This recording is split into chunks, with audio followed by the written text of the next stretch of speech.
After the Mutiny, Captain Bligh's Remarkable Voyage to Safety. Written by William Bligh. Narrated by Ed Romanoff.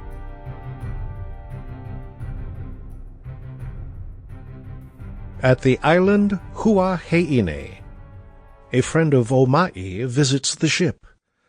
Leave the Society Islands. A water spout. The island Waito'o Takei discovered. Anchor in Anamaoka Road. Our parties on shore robbed by the natives. Sail from Anamaoka. The chiefs detained on board. Part friendly. 1789, April, Sunday the 5th. We steered towards the island Huaheine, which we got sight of the next morning. At noon, we brought to near the entrance of Auhare harbor, it not being my intentions to anchor. We could see every part of the harbor distinctly, but my attention was particularly directed to the spot where Omai's house had stood, no part of which was now visible. It was near 3 o'clock before any canoes came off to us, for the people on shore imagined that the ship was coming into the harbor. The first that arrived had 3 men in it, who brought a few coconuts. I inquired about the chief, or Earee Rahie, and one of the fellows with great gravity said he was the Earee Rahie, and that he had come to desire I would bring the ship into the harbor. I could not help laughing at his impudence. However, I gave him a few nails for his coconuts, and he left us. Immediately after, a double canoe in which were 10 men came alongside. Among them was a young man who recollected and called me by name. Several other canoes arrived with hogs, yams, and other provisions, which we purchased. My acquaintance told me that he had lived with our friend Omai. He confirmed the account that had already been given, and informed me that of all the animals which had been left with Omai, the mare only remained alive. He said that Omai and himself had often rowed together, and I observed that many of the islanders who came on board had the representation of a man on horseback tattooed on their legs. After the death of Omai, his house was broken to pieces and the materials stolen. The firearms were at Uliatea but useless. I inquired after the seeds and plants, and was informed that they were all destroyed except one tree, but of what kind that was I could not make out from their description. I was much pressed to take the ship into the harbor, and Omai's companion requested me to let him go to England. When they found that I would not stop among them, they seemed jealous of our going to Uliatea, and it appeared to give them some satisfaction when I told them that I should not go near that island. The canoes had left us, and we were making sail, when we discovered an Indian in the water swimming towards the shore, which in all probability he would not have been able to reach. We took him up, and luckily, another canoe coming alongside, we put him in her. The people of the canoe said that the man was insane, but how he came to be swimming so far from the land we could not conjecture. At 6 o'clock, we made sail and ran all night to the southwest and southwest by south between the islands Huaheine and Uliatea. The next morning I altered the course, steering more toward the westward for the Friendly Islands. Thursday, the 9th. On the 9th, at 9 o'clock in the morning, the weather became squally, and a body of thick black clouds collected in the east. Soon after, a water-spout was seen at no great distance from us, which appeared to great advantage from the darkness of the clouds behind it. As nearly as I could judge, it was about 2 feet diameter at the upper part, and about 8 inches at the lower.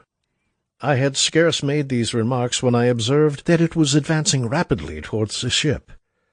We immediately altered our course and took in all the sails except the foresail, soon after which it passed within 10 yards of our stern, making a rustling noise, but without our feeling the least effect from its being so near us. The rate at which it travelled I judged to be about 10 miles per hour going towards the west in the direction of the wind. In a quarter of an hour after passing us, it dispersed. I never was so near a waterspout before. The connection between the column, which was higher than our mastheads, and the water below was no otherwise visible than by the sea being disturbed in a circular space of about 6 yards in diameter, the centre of which, from the whirling of the water round it, formed a hollow, and from the outer part of the circle the water was thrown up with much force in a spiral direction, and could be traced to the height of 15 or 20 feet. At this elevation we lost sight of it, and could see nothing of its junction with the column above. It is impossible to say what injury we should have suffered if it had passed directly over us.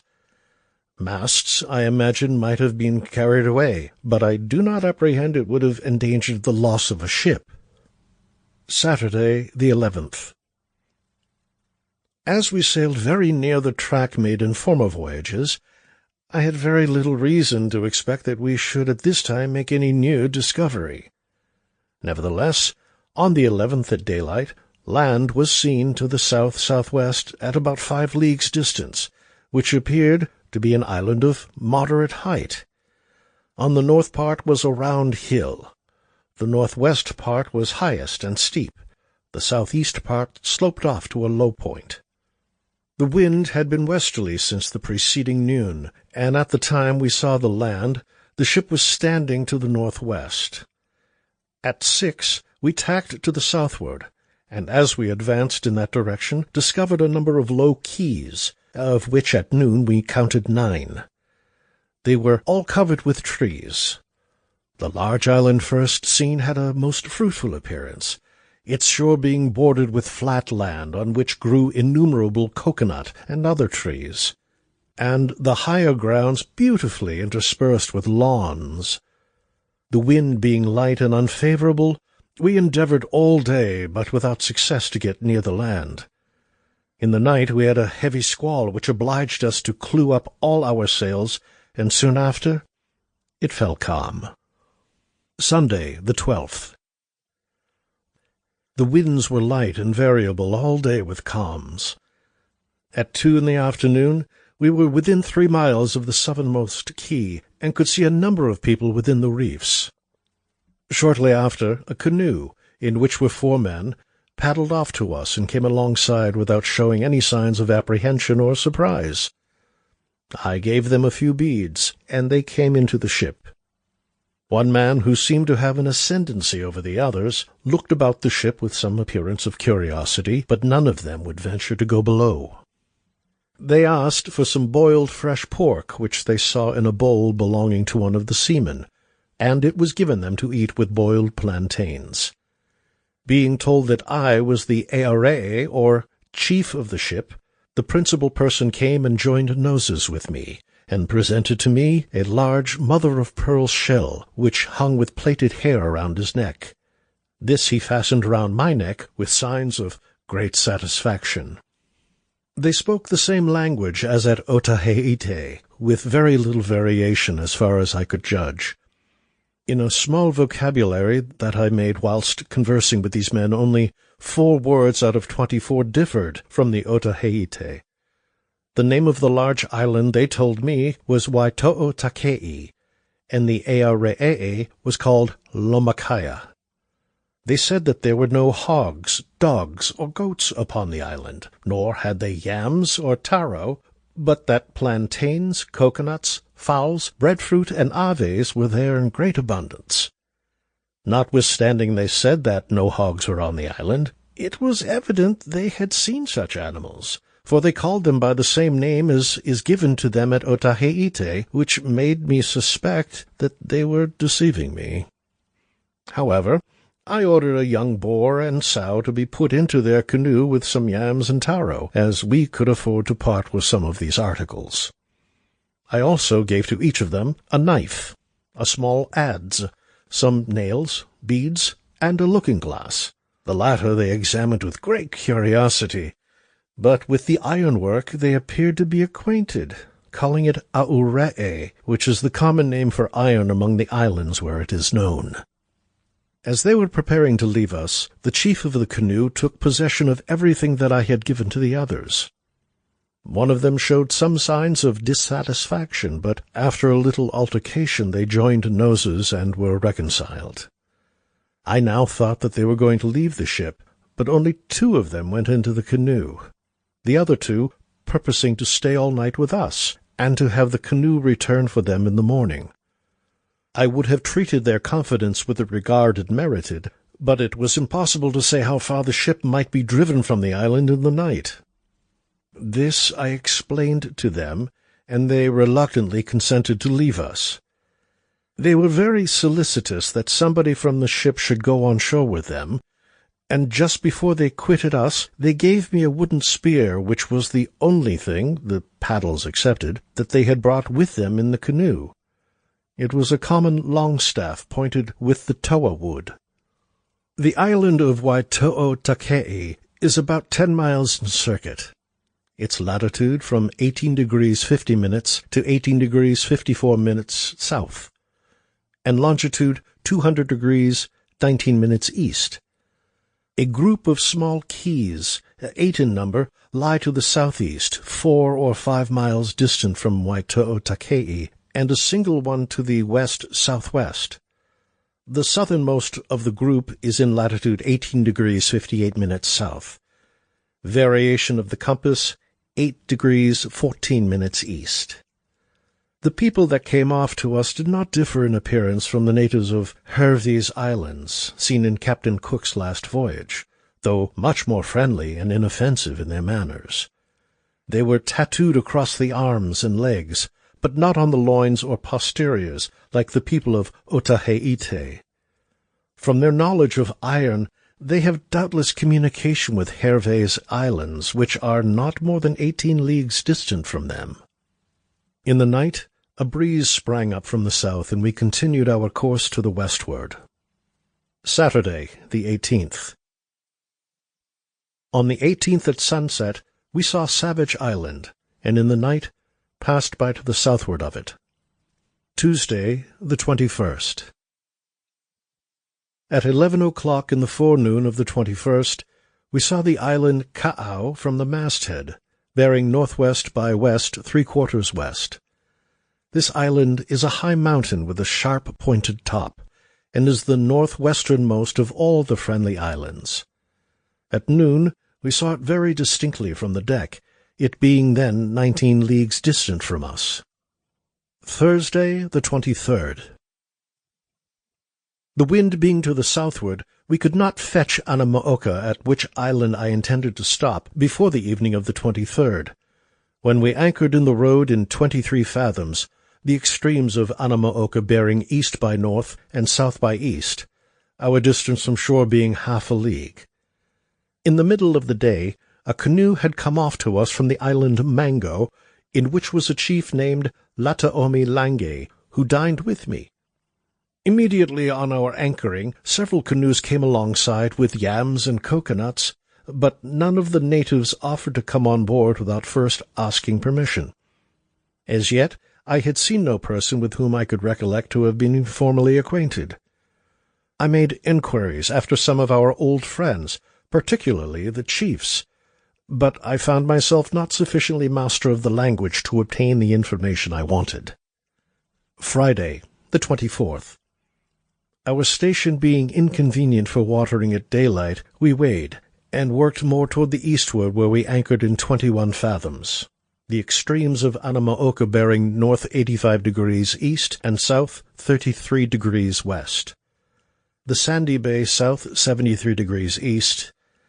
Our distance from the shore, 1/2 a league. Sounded all round the ship, and found the ground to be a coarse coral bottom, but with even soundings. By this time some large sailing canoes were arrived from different islands in the neighborhood of Anamooka, and an old lame man named Tepa, whom I had known in 1777 and immediately recollected, came on board. 2 other chiefs, whose names were No'okaboo and Kunakapo, were with him. Tepa, having formerly been accustomed to our manner of speaking their language, I found I could converse with him tolerably well. He informed me that Po'ulaho, Fe'enau, and Tubau were alive, and at Tonga-Tabao, and that they would come hither as soon as they heard of our arrival, of which he promised to send them immediate notice. He said that the cattle which we had left at Tonga-Tabao had all bred, and that the old ones were yet living. He inquired after several people who were here with Captain Cook. Being desirous to see the ship, I took him and his companions below, and showed them the breadfruit and other plants, at seeing which they were greatly surprised. I made each of them a present, and when they had satisfied their curiosity, I invited them to go on shore with me in the ship's boat. I took Nelson with me to procure some breadfruit plants, one of our stock being dead and 2 or 3 others a little sickly. When we landed, there were about 200 people on the beach, most of them women and children. Tepa showed me a large boathouse, which he told me we might make use of, thinking we should have a party on shore as our ships had formerly. I went with him in search of water, but I could find no better place than where Captain Cook had watered, which is a 1/4 of a mile inland from the east end of the beach. I next walked to the west point of the bay, where some plants and seeds had been sown by Captain Cook, and had the satisfaction to see in a plantation close by about 20 fine pineapple plants, but no fruit, this not being the proper season. They told me that they had eaten many of them, and they were fine and large, and that at Tonga-Tabao there were great numbers. When I returned to the landing place, I was desired to sit down, and a present was brought to me, which consisted of some bundles of coconuts only. This fell short of my expectations. However, I appeared satisfied, and distributed beads and trinkets to the women and children near me. Numerous were the marks of mourning with which these people disfigure themselves, such as bloody temples, their heads deprived of most of the hair, and what was worse, almost all of them with the loss of some of their fingers. Several fine boys, not above 6 years old, had lost both their little fingers, and some of the men besides these had parted with the middle finger of the right hand. The chiefs went off with me to dinner, and I found a brisk trade carrying on at the ship for yams. Some plantains and breadfruit were likewise brought on board, but no hogs. In the afternoon more sailing canoes arrived, some of which contained not less than 90 passengers. We purchased 8 hogs, some dogs, fowls, and shaddocks. Yams were in great abundance, very fine and large. One yam weighed about 45 pounds. Among the people that came this afternoon were 2 of the name of Tubo, which is a family of the first distinction among the Friendly Islands. One of them was the chief of the island Lefooga. With him and Tepa I went on shore to see the wooding place. I found a variety of sizable trees, but the kind which I principally pitched upon was the Barringtonia of Forster. I acquainted Tepa with my intention of sending people to cut wood, which, meeting with his approbation, we parted. Saturday, the 25th. On the 25th at daylight, the wooding and watering parties went on shore.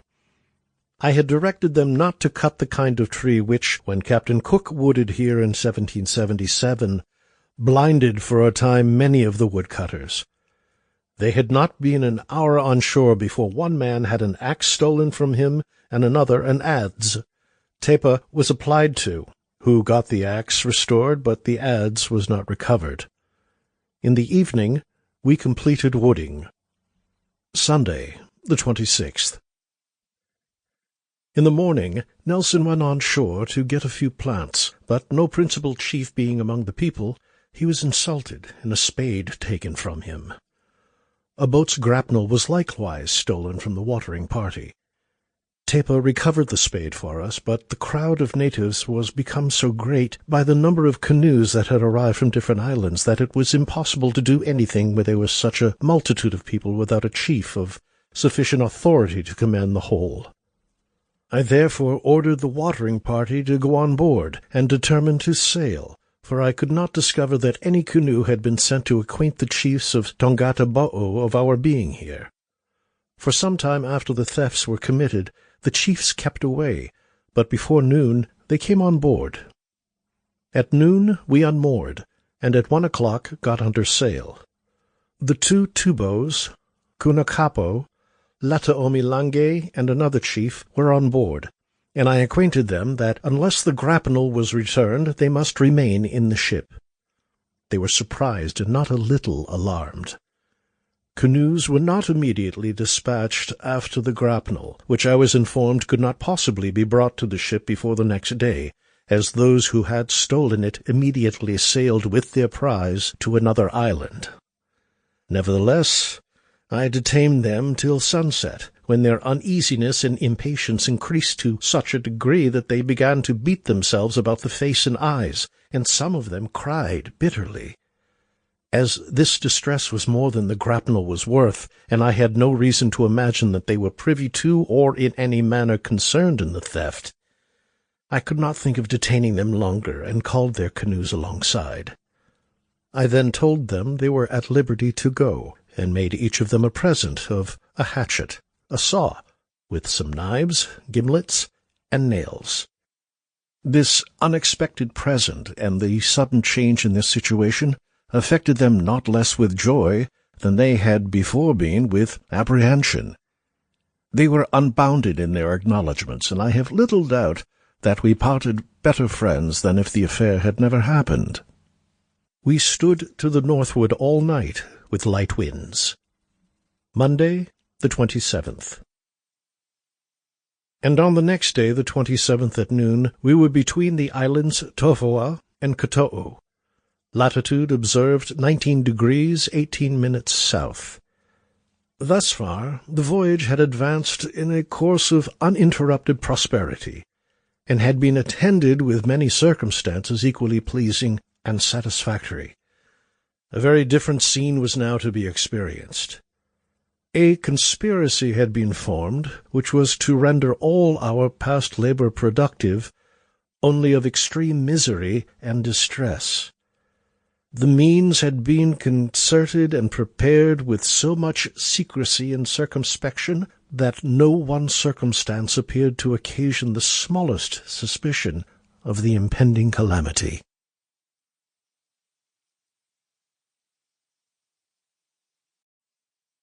A mutiny in the ship. 1789, April, Monday, the 27th.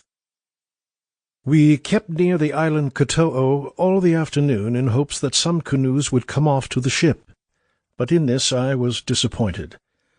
The wind being northerly in the evening, we steered toward the westward to pass to the south of Tofoa. I gave directions for this course to be continued during the night. The master had the first watch, the gunner the middle watch, and Mr. Christian the morning watch. This was the turn of duty for the night. Tuesday, the 28th. Just before sun-rising, while I was yet asleep, Mr. Christian, with the master-at-arms, gunner's mate, and Thomas Burkitt, seaman, came into my cabin, and seizing me, tied my hands with a cord behind my back, threatening me with instant death if I spoke or made the least noise. I, however, called as loud as I could in hopes of assistance, but they had already secured the officers who were not of their party by placing sentinels at their doors. There were 3 men at my cabin door, besides the 4 within. Christian had only a cutlass in his hand, the others had muskets and bayonets. I was hauled out of bed and forced on deck in my shirt, suffering great pain from the tightness with which they had tied my hands. I demanded the reason of such violence, but received no such answer than abuse for not holding my tongue. The master, the gunner, the surgeon, Mr. Elphinstone, master's mate, and Nelson were kept confined below, and the fore hatchway was guarded by sentinels. The boatswain and carpenter, and also the clerk, Mr. Samuel, were allowed to come upon deck, where they saw me standing abaft the mizzenmast, with my hands tied behind my back under a guard, with Christian at their head. The boatswain was ordered to hoist the launch out with the threat that if he did not do it instantly, to take care of himself. When the boat was out, Mr. Haywood and Mr. Hallett, 2 of the midshipmen, and Mr. Samuel, were ordered into it. I demanded what their intention was in giving this order, and endeavored to persuade the people near me not to persist in such acts of violence. But it was to no effect. "Hold your tongue, sir, or you are dead this instant," was constantly repeated to me. The master by this time had sent to request that he might come on deck, which was permitted, but he was soon ordered back again to his cabin. I continued my endeavours to turn the tide of affairs, when Christian changed the cutlass which he had in his hand for a bayonet that was brought to him, and, holding me with a strong grip by the cord that tied my hands, he with many oaths threatened to kill me immediately if I would not be quiet. The villains round me had their pieces cocked and bayonets fixed.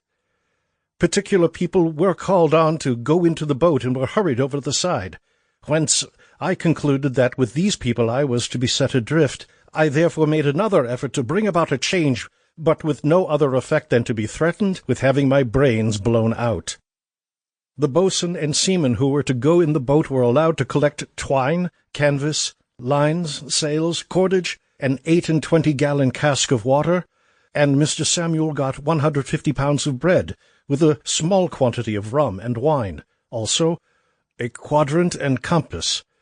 But he was forbidden on pain of death to touch either map, ephemeris, book of astronomical observations, sextant, timekeeper, or any of my surveys or drawings.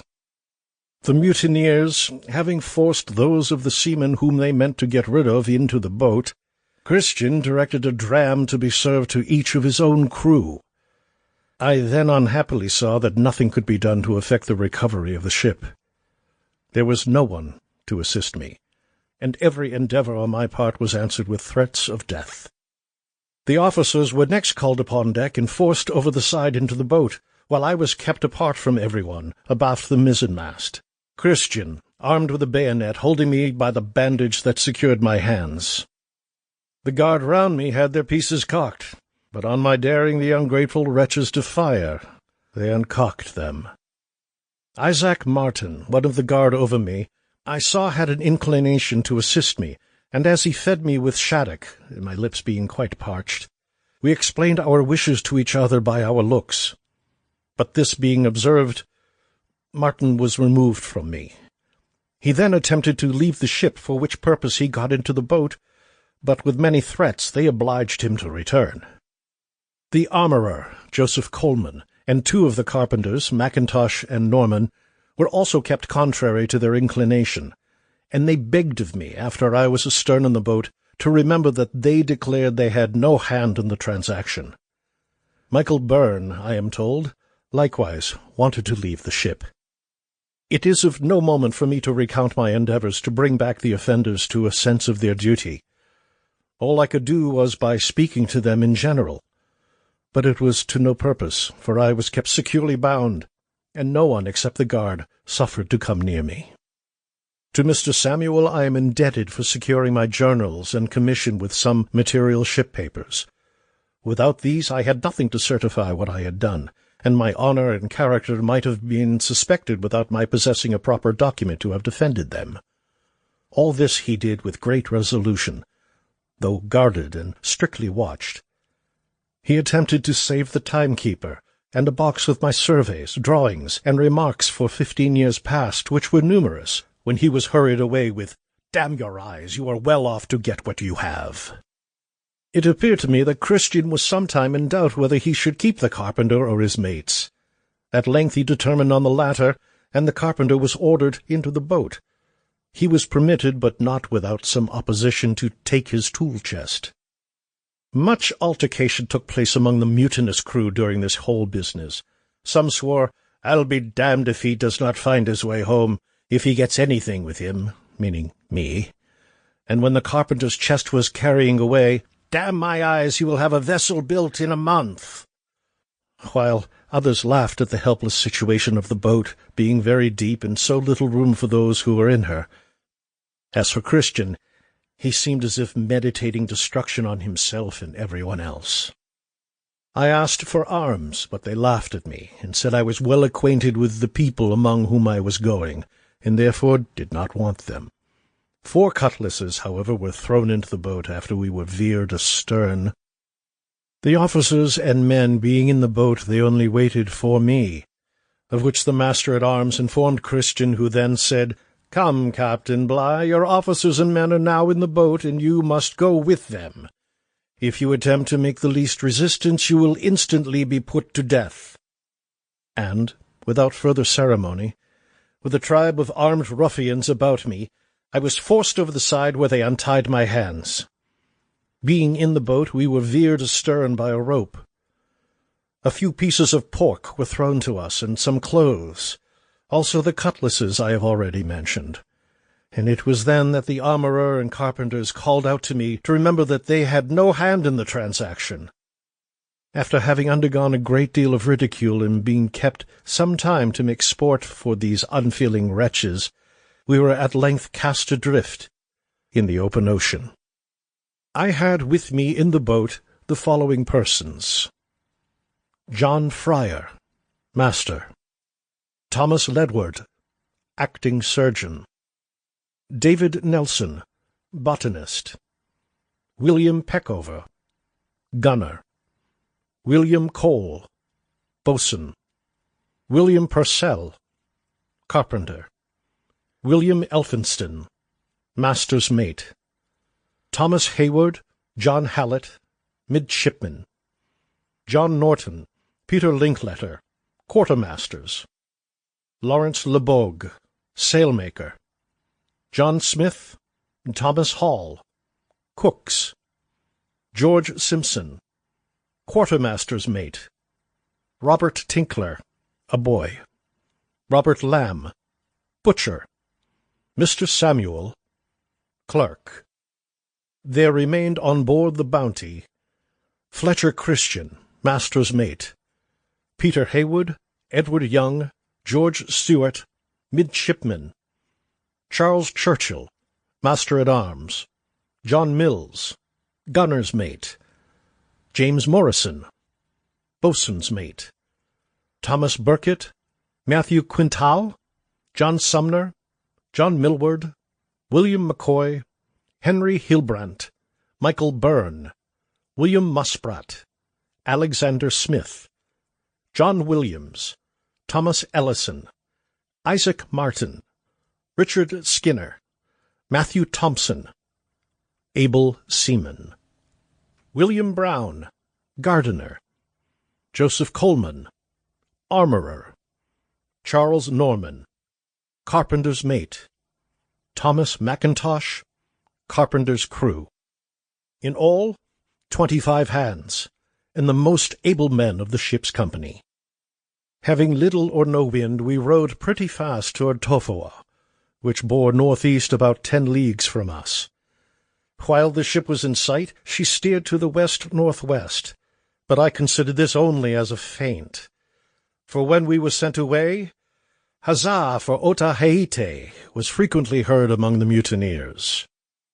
Christian, the chief of the mutineers, is of a respectable family in the north of England. This was the 3rd voyage he had made with me, and, as I found it necessary to keep my ship's company at 3 watches, I had given him an order to take charge of the 3rd, his abilities being thoroughly equal to the task, and by this means the master and gunner were not at watch and watch. Heywood is also of a respectable family in the north of England, and a young man of abilities as well as Christian. These two had been objects of my particular regard and attention, and I had taken great pains to instruct them, having entertained hopes that as professional men they would have become a credit to their country.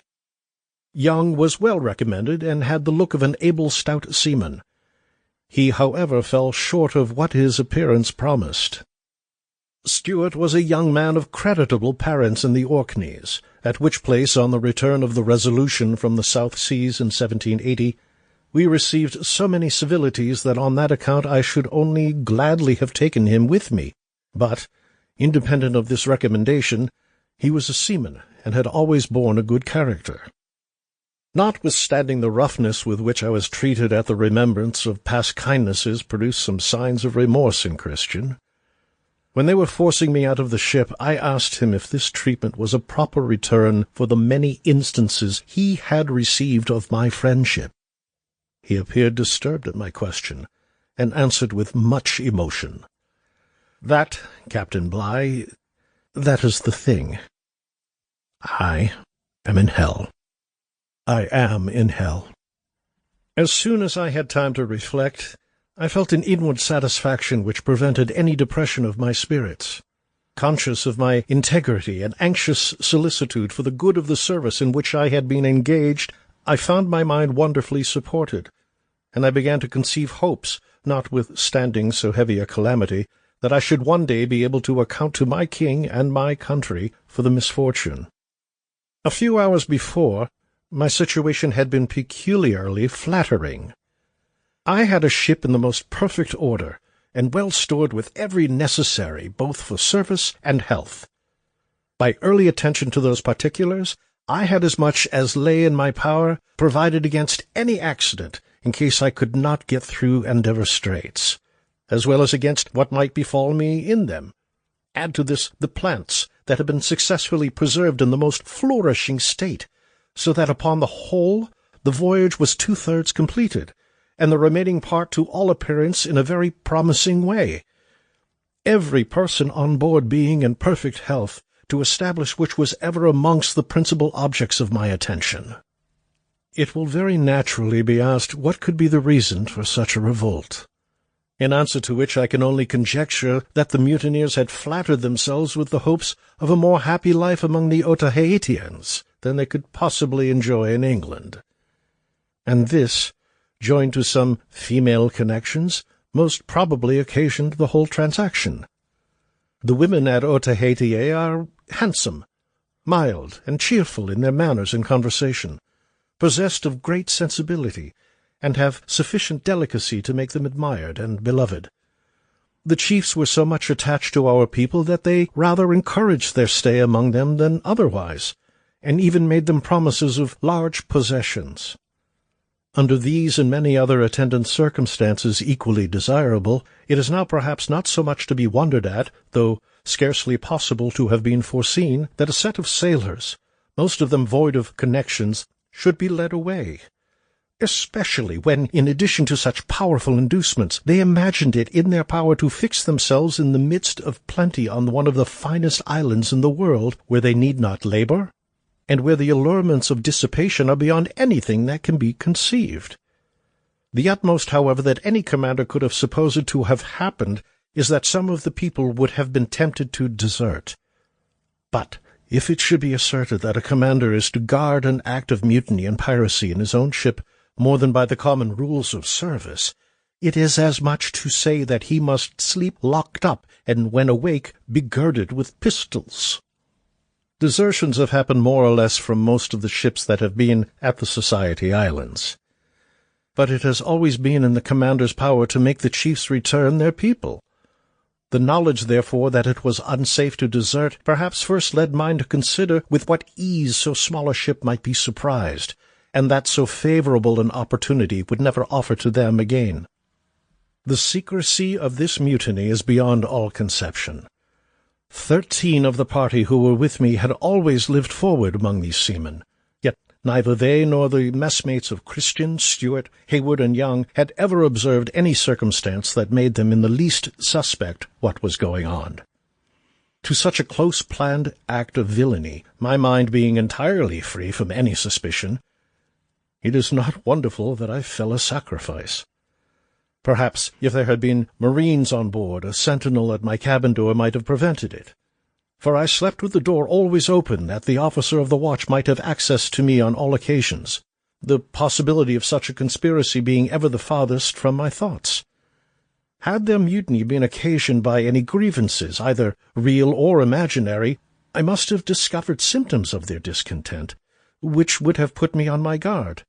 But the case was far otherwise. Christian, in particular, I was on the most friendly terms with. That very day he was engaged to have dined with me, and the preceding night he excused himself from supping with me on pretence of being unwell, for which I felt concerned, having no suspicions of his integrity and honour. A copy of the draft from which the Bounty's launch was built.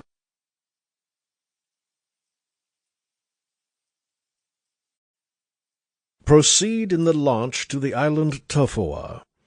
Difficulty in obtaining supplies there. Treacherous attack of the natives.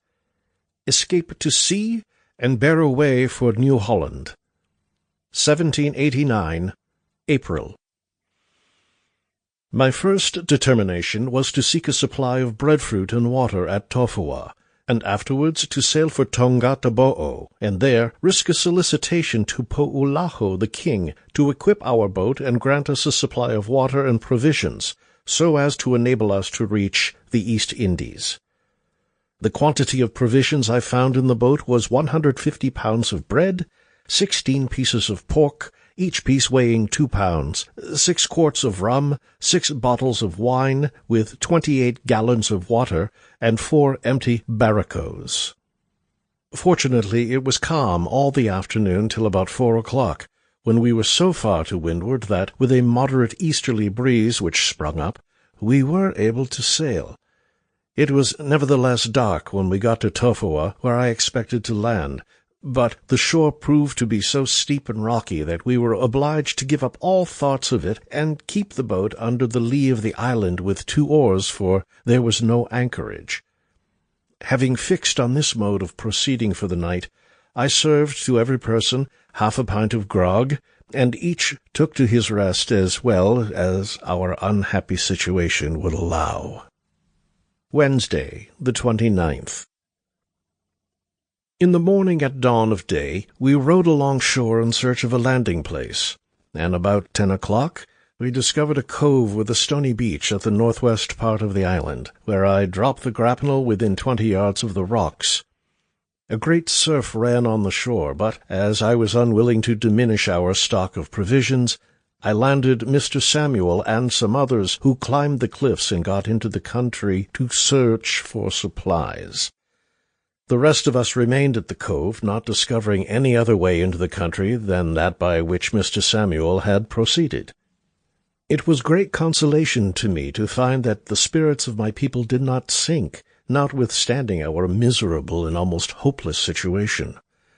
Towards noon Mr. Samuel returned with a few quarts of water, which he had found in holes, but he had met with no spring or any prospect of a sufficient supply in that particular, and had seen only the signs of inhabitants.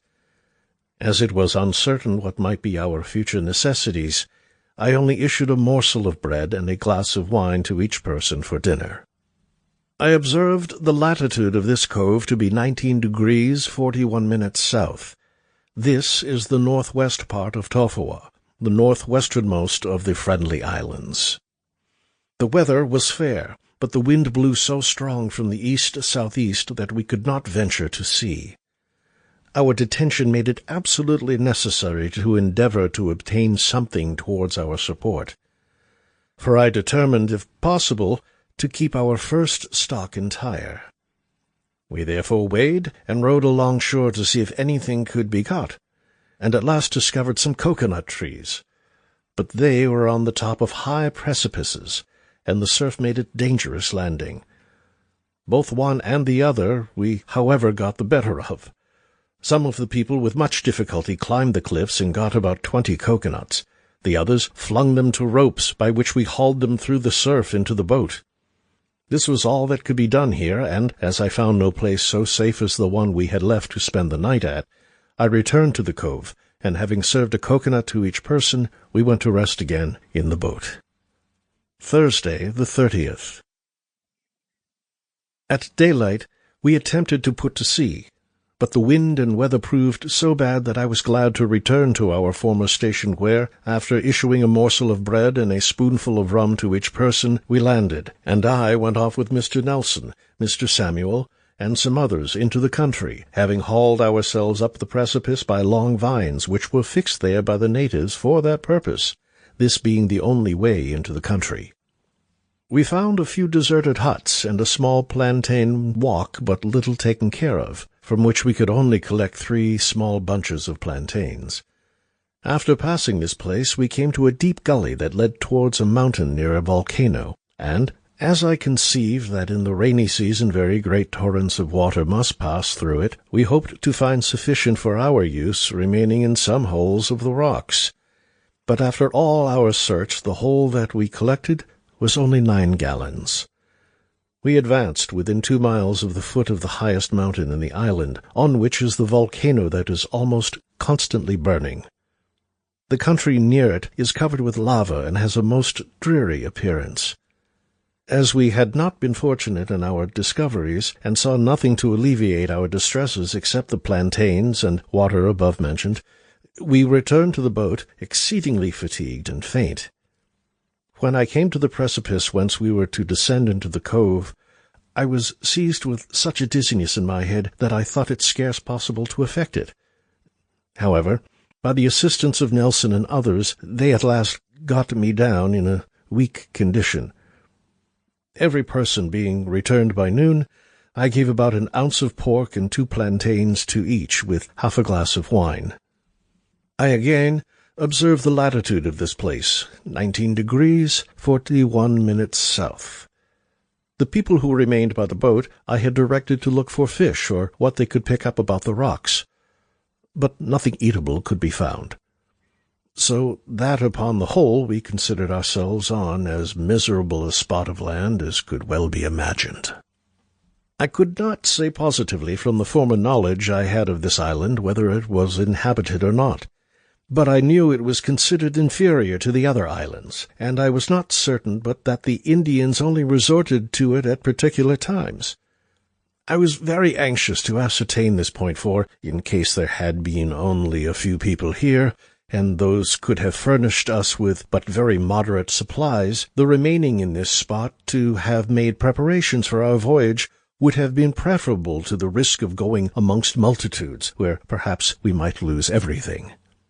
A party, therefore, sufficiently strong, I determined, should go another route as soon as the sun became lower, and they cheerfully undertook it. About 2 o'clock in the afternoon the party set out, but, after suffering much fatigue, they returned in the evening without any kind of success. At the head of the cove, about 150 yards from the waterside, there was a cave. The distance across the stony beach was about 100 yards, and from the country into the cove there was no other way than that which I have already described. The situation secured us from the danger of being surprised, and I determined to remain on shore for the night with a part of my people, that the others might have more room to rest in the boat with the master, whom I directed to lie at a grapnel and be careful in case we should be attacked. I ordered 1 plantain for each person to be boiled, and, having supped on this scanty allowance with 1/4 of a pint of grog, and fixed the watches for the night, those whose turn it was laid down to sleep in the cave, before we kept up a good fire, yet notwithstanding, we were much troubled with flies and mosquitoes. May. Friday, the 1st.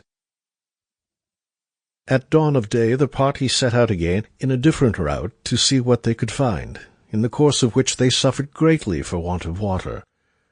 They, however, met with 2 men, a woman, and a child. The men came with them to the cove and brought 2 cocoanut shells of water. I endeavored to make friends of these people and sent them away for breadfruit, plantains, and water. Soon after, other natives came to us, and by noon there were 30 about us, from whom we obtained a small supply, but I could only afford 1 ounce of pork and 1/4 of a breadfruit to each man for dinner, with half a pint of water, for I was fixed in my resolution not to use any of the bread or water in the boat. No particular chief was yet among the natives. They were notwithstanding tractable, and behaved honestly, exchanging the provisions they brought for a few buttons and beads. The party who had been out informed me of their having seen several neat plantations, so that it remained no longer a doubt of their being settled inhabitants on the island, for which reason I determined to get what I could, and to sail the first moment that the wind and weather would allow us to put to sea. I was much puzzled in what manner to account to the natives for the loss of my ship. I knew they had too much sense to be amused with the story that the ship was to join me when she was not in sight from the hills.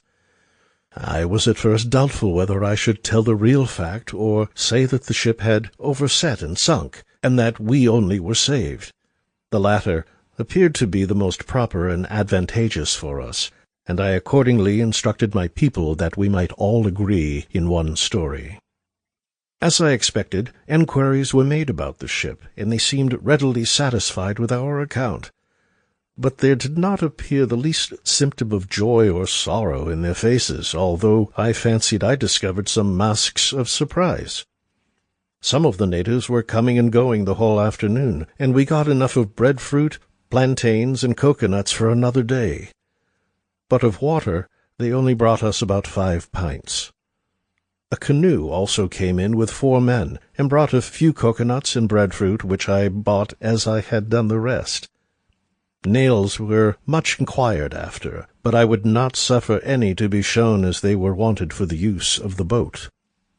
Towards evening I had the satisfaction to find our stock of provisions somewhat increased, but the natives did not appear to have much to spare. What they brought was in such small quantities that I had no reason to hope we should be able to procure from them sufficient to stock us for our voyage. At sunset all the natives left us in quiet possession of the cove. I thought this a good sign, and made no doubt that they would come again the next day with a better supply of food and water, with which I hoped to sail without farther delay. For, if in attempting to get to Tonga-Taboo we should be driven to leeward of the islands, there would be a larger quantity of provisions to support us against such a misfortune. At night I served a quarter of a breadfruit and a coconut to each person for supper, and, a good fire being made, all but the watch went to sleep. At daybreak the next morning I was pleased to find everyone's spirits a little revived, and that they no longer regarded me with those anxious looks which had constantly been directed towards me since we lost sight of the ship. Every countenance appeared to have a degree of cheerfulness, and they all seemed determined to do their best. As there was no certainty of our being supplied with water by the natives, I sent a party among the gullies in the mountains with empty shells to see what could be found. In their absence the natives came about us as I expected, and in greater numbers. 2 canoes also came in from round the north side of the island. In one of them was an elderly chief called Makaakavau. Soon after some of our foraging party returned, and with them came a good-looking chief called Egi-Jeivau, or perhaps more properly Eifau, Egij, or Egehi, signifying a chief. To each of these men I made a present of an old shirt and a knife, and I soon found they either had seen me or had heard of my being at Adamaoka. They knew I had been with Captain Cook, who they inquired after, and also Captain Clark. They were very inquisitive to know in what manner I had lost my ship. During this conversation, a young man named Nagaete appeared, whom I remembered to have seen at Adamaoka. He expressed much pleasure at our meeting. I inquired after Po'ulaho and Fe'enau, who they said were at Tonga-Taboo, and Eifau agreed to accompany me thither if I would wait till the weather moderated.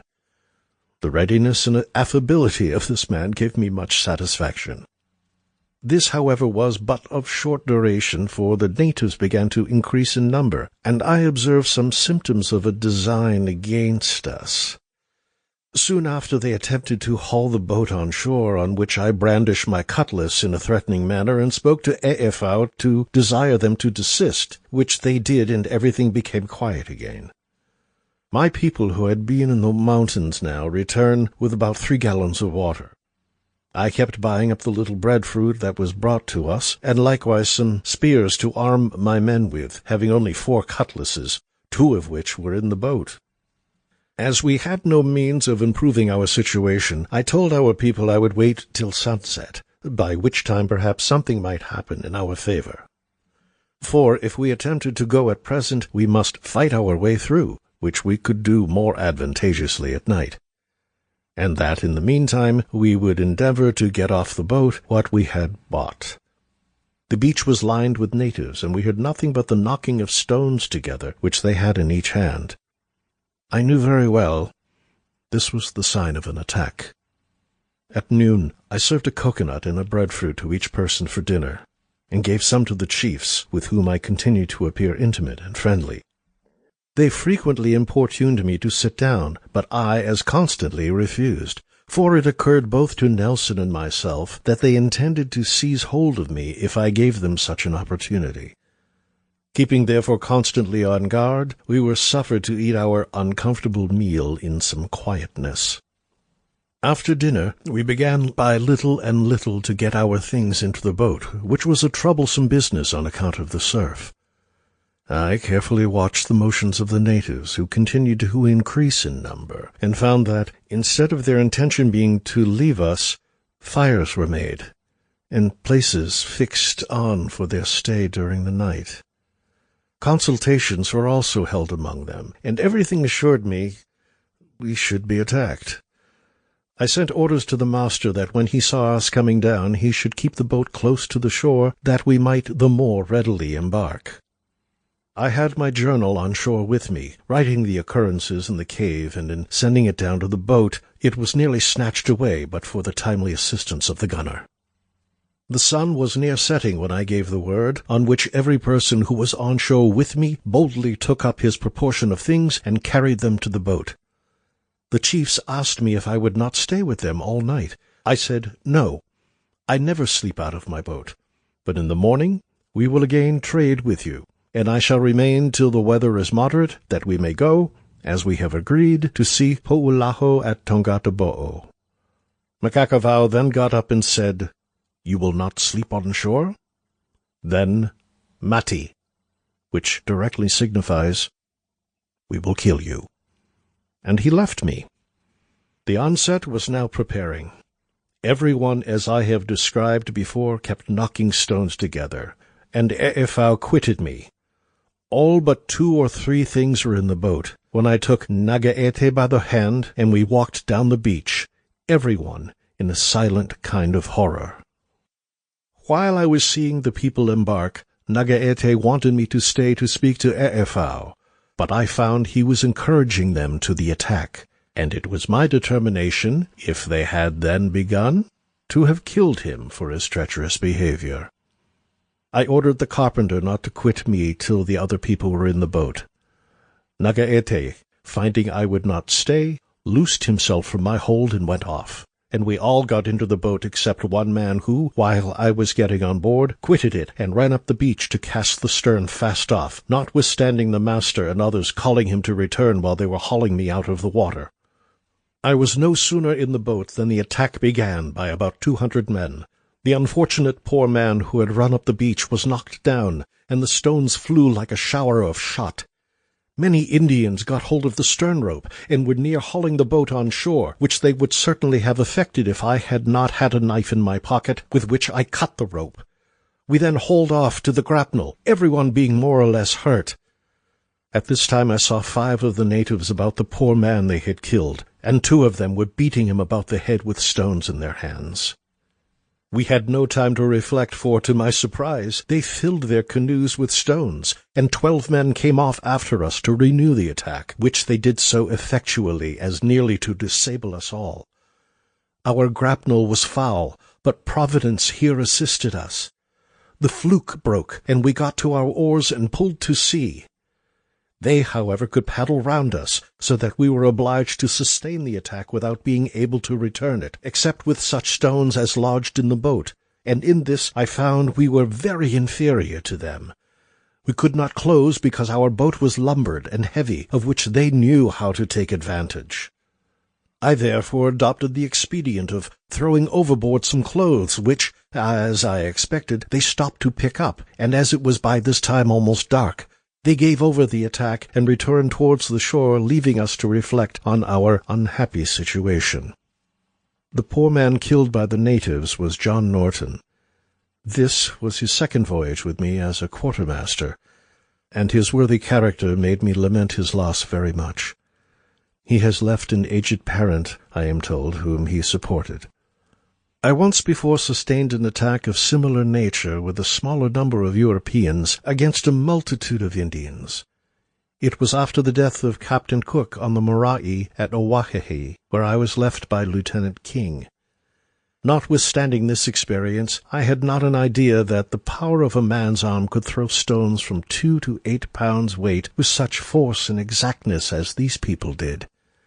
Here, unhappily, we were without firearms, which the Indians knew.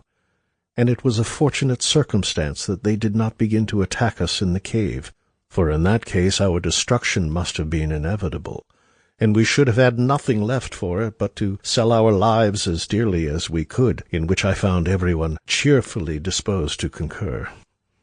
This appearance of resolution deterred them, supposing that they could effect their purpose without risk after we were in the boat. Taking this as a sample of the disposition of the natives, there was but little reason to expect much benefit from persevering in the intention of visiting Po'ulaho, for I considered their good behavior formerly to have proceeded from a dread of our firearms, and which therefore was likely to cease, as they knew we were now destitute of them.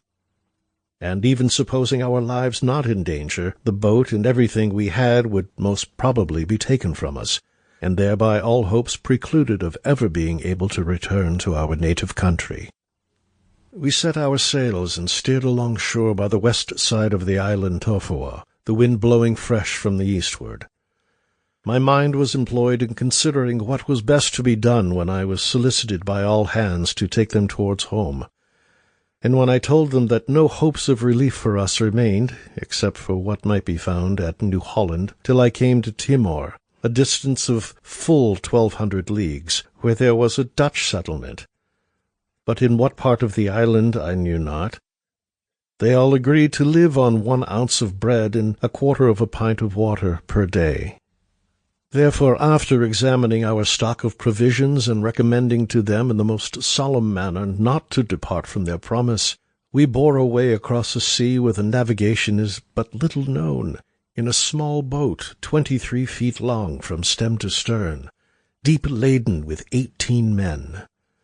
I was happy, however, to see that everyone seemed better satisfied with our situation than myself. Our stock of provisions consisted of about 150 pounds of bread, 28 gallons of water, 20 pounds of pork, 3 bottles of wine, and 5 quarts of rum. The difference between this and the quantity we had on leaving the ship was principally owing to our loss in the bustle and confusion of the attack. A few coconuts were in the boat and some breadfruit, but the latter was trampled to pieces.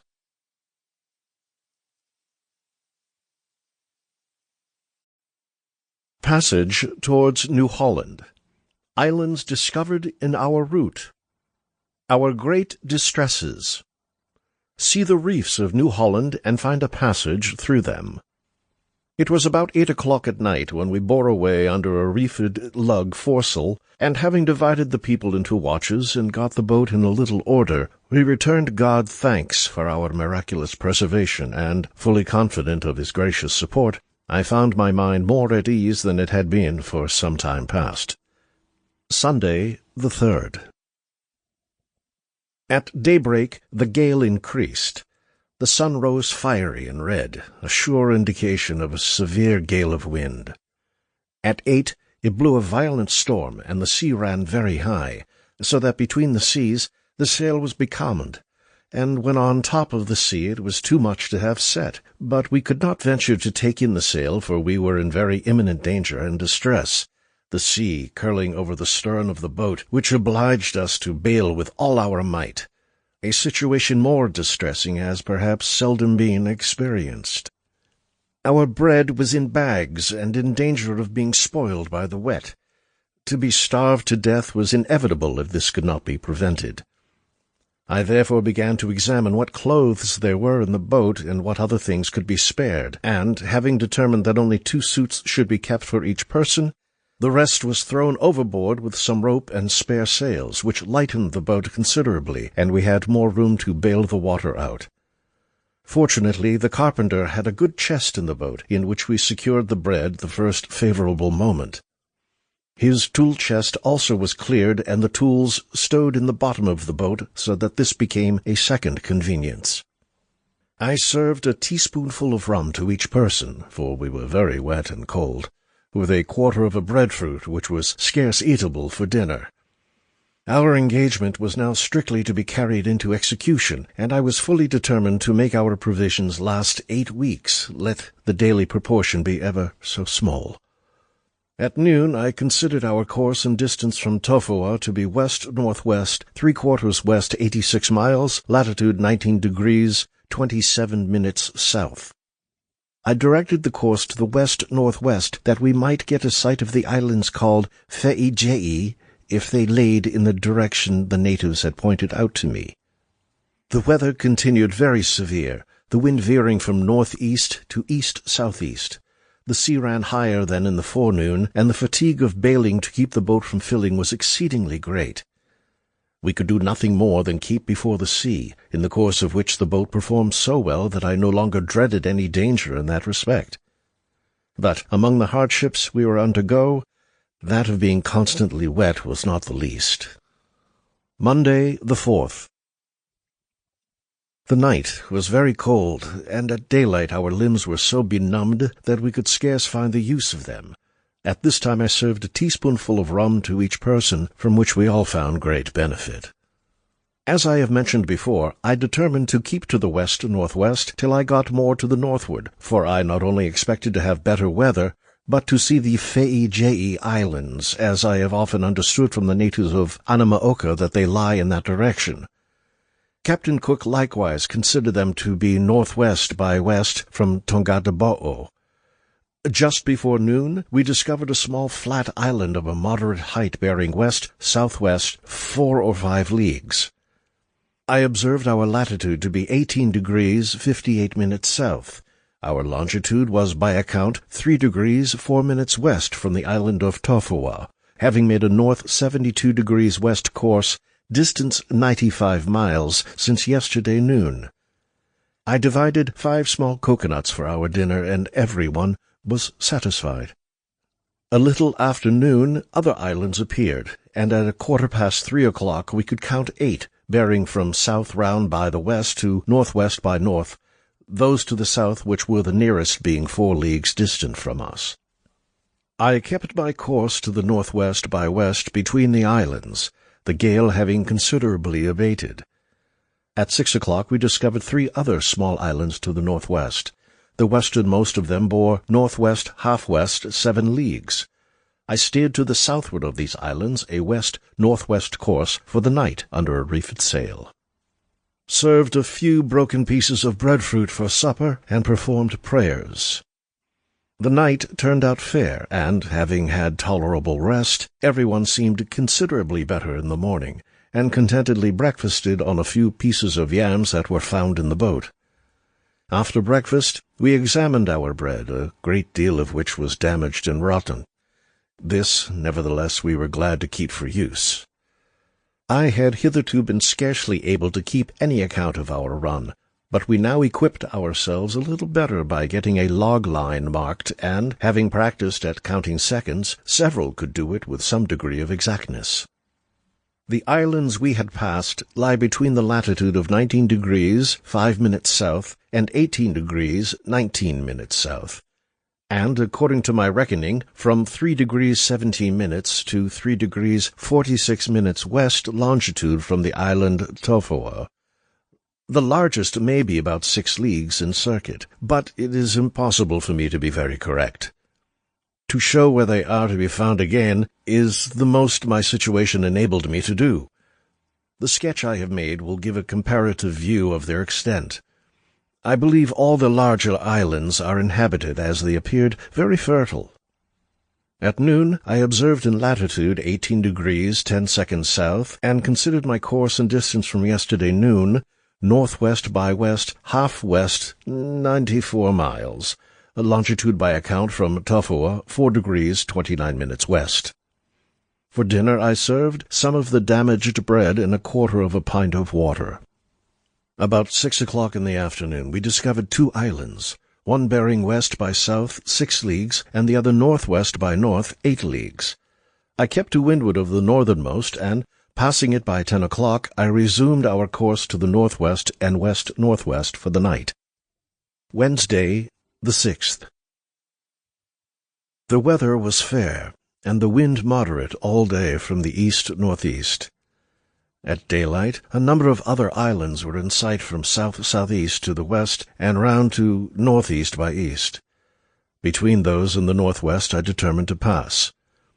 At noon, a small sandy island or key 2 miles distant from me bore from east to south 3/4 west. I had passed 10 islands, the largest of which I judged to be 6 or 8 leagues in circuit. Much larger lands appeared to the southwest and north-northwest, between which I directed my course. Latitude observed 17 degrees 17 minutes south. Course since yesterday noon, north 50 degrees west, distance 84 miles, longitude made by account 5 degrees 37 minutes west. Our allowance for the day was 1/4 of a pint of coconut milk and the meat, which did not exceed 2 ounces to each person. It was received very contentedly, but we suffered great drought. I durst not venture to land, as we had no arms, and were less capable of defending ourselves than we were at Tofua. To keep an account of the boat's run was rendered difficult from being constantly wet with the sea breaking over us, but as we advanced toward the land, the sea became smoother, and I was enabled to form a sketch of the islands, which will serve to give a general knowledge of their extent and position. Those we were near appeared fruitful and hilly, some very mountainous, and all of a good height. To our great joy we hooked a fish, but we were miserably disappointed by its being lost in trying to get it into the boat. We continued steering to the northwest between the islands, which by the evening appeared to be of considerable extent, woody, and mountainous. At sunset, the southernmost bore from south to southwest by west, and the northernmost from north by west, half-west to northeast half-east. At 6 o'clock we were nearly midway between them, and about 6 leagues distant from each shore, when we fell in with a coral bank, on which we had only 4 feet water, without the least break on it or ruffle of the sea to give us warning. I could see that it extended about a mile on each side of us, but as it is probable that it may extend much further, I have laid it down so in my sketch. I directed the course west by north for the night, and served to each person an ounce of the damaged bread and 1/4 of a pint of water for supper. As our lodgings were very miserable and confined for want of room, I endeavored to remedy the latter defect by putting ourselves at watch and watch, so that one half always sat up, while the other lay down on the boat's bottom or upon a chest, with nothing to cover us but the heavens. Our limbs were dreadfully cramped, for we could not stretch them out, and the nights were so cold, and we were so constantly wet, that after a few hours' sleep we could scarce move. Thursday, the 7th. At dawn of day, we again discovered land from west-southwest to west-northwest, and another island north-northwest, the latter a high round lump of but little extent. The southern land that we had passed in the night was still in sight.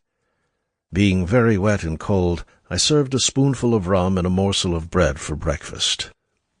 The land in the west was distinguished by some extraordinary high rocks which, as we approached them, assumed a variety of forms. The country appeared to be agreeably interspersed with high and low land, and in some places covered with wood. Off the northeast part lay some small rocky islands, between which and an island 4 leagues to the northeast I directed my course. But a lee current very unexpectedly set us very near the rocky isles, and we could only get clear of it by rowing, passing close to the reef that surrounded them.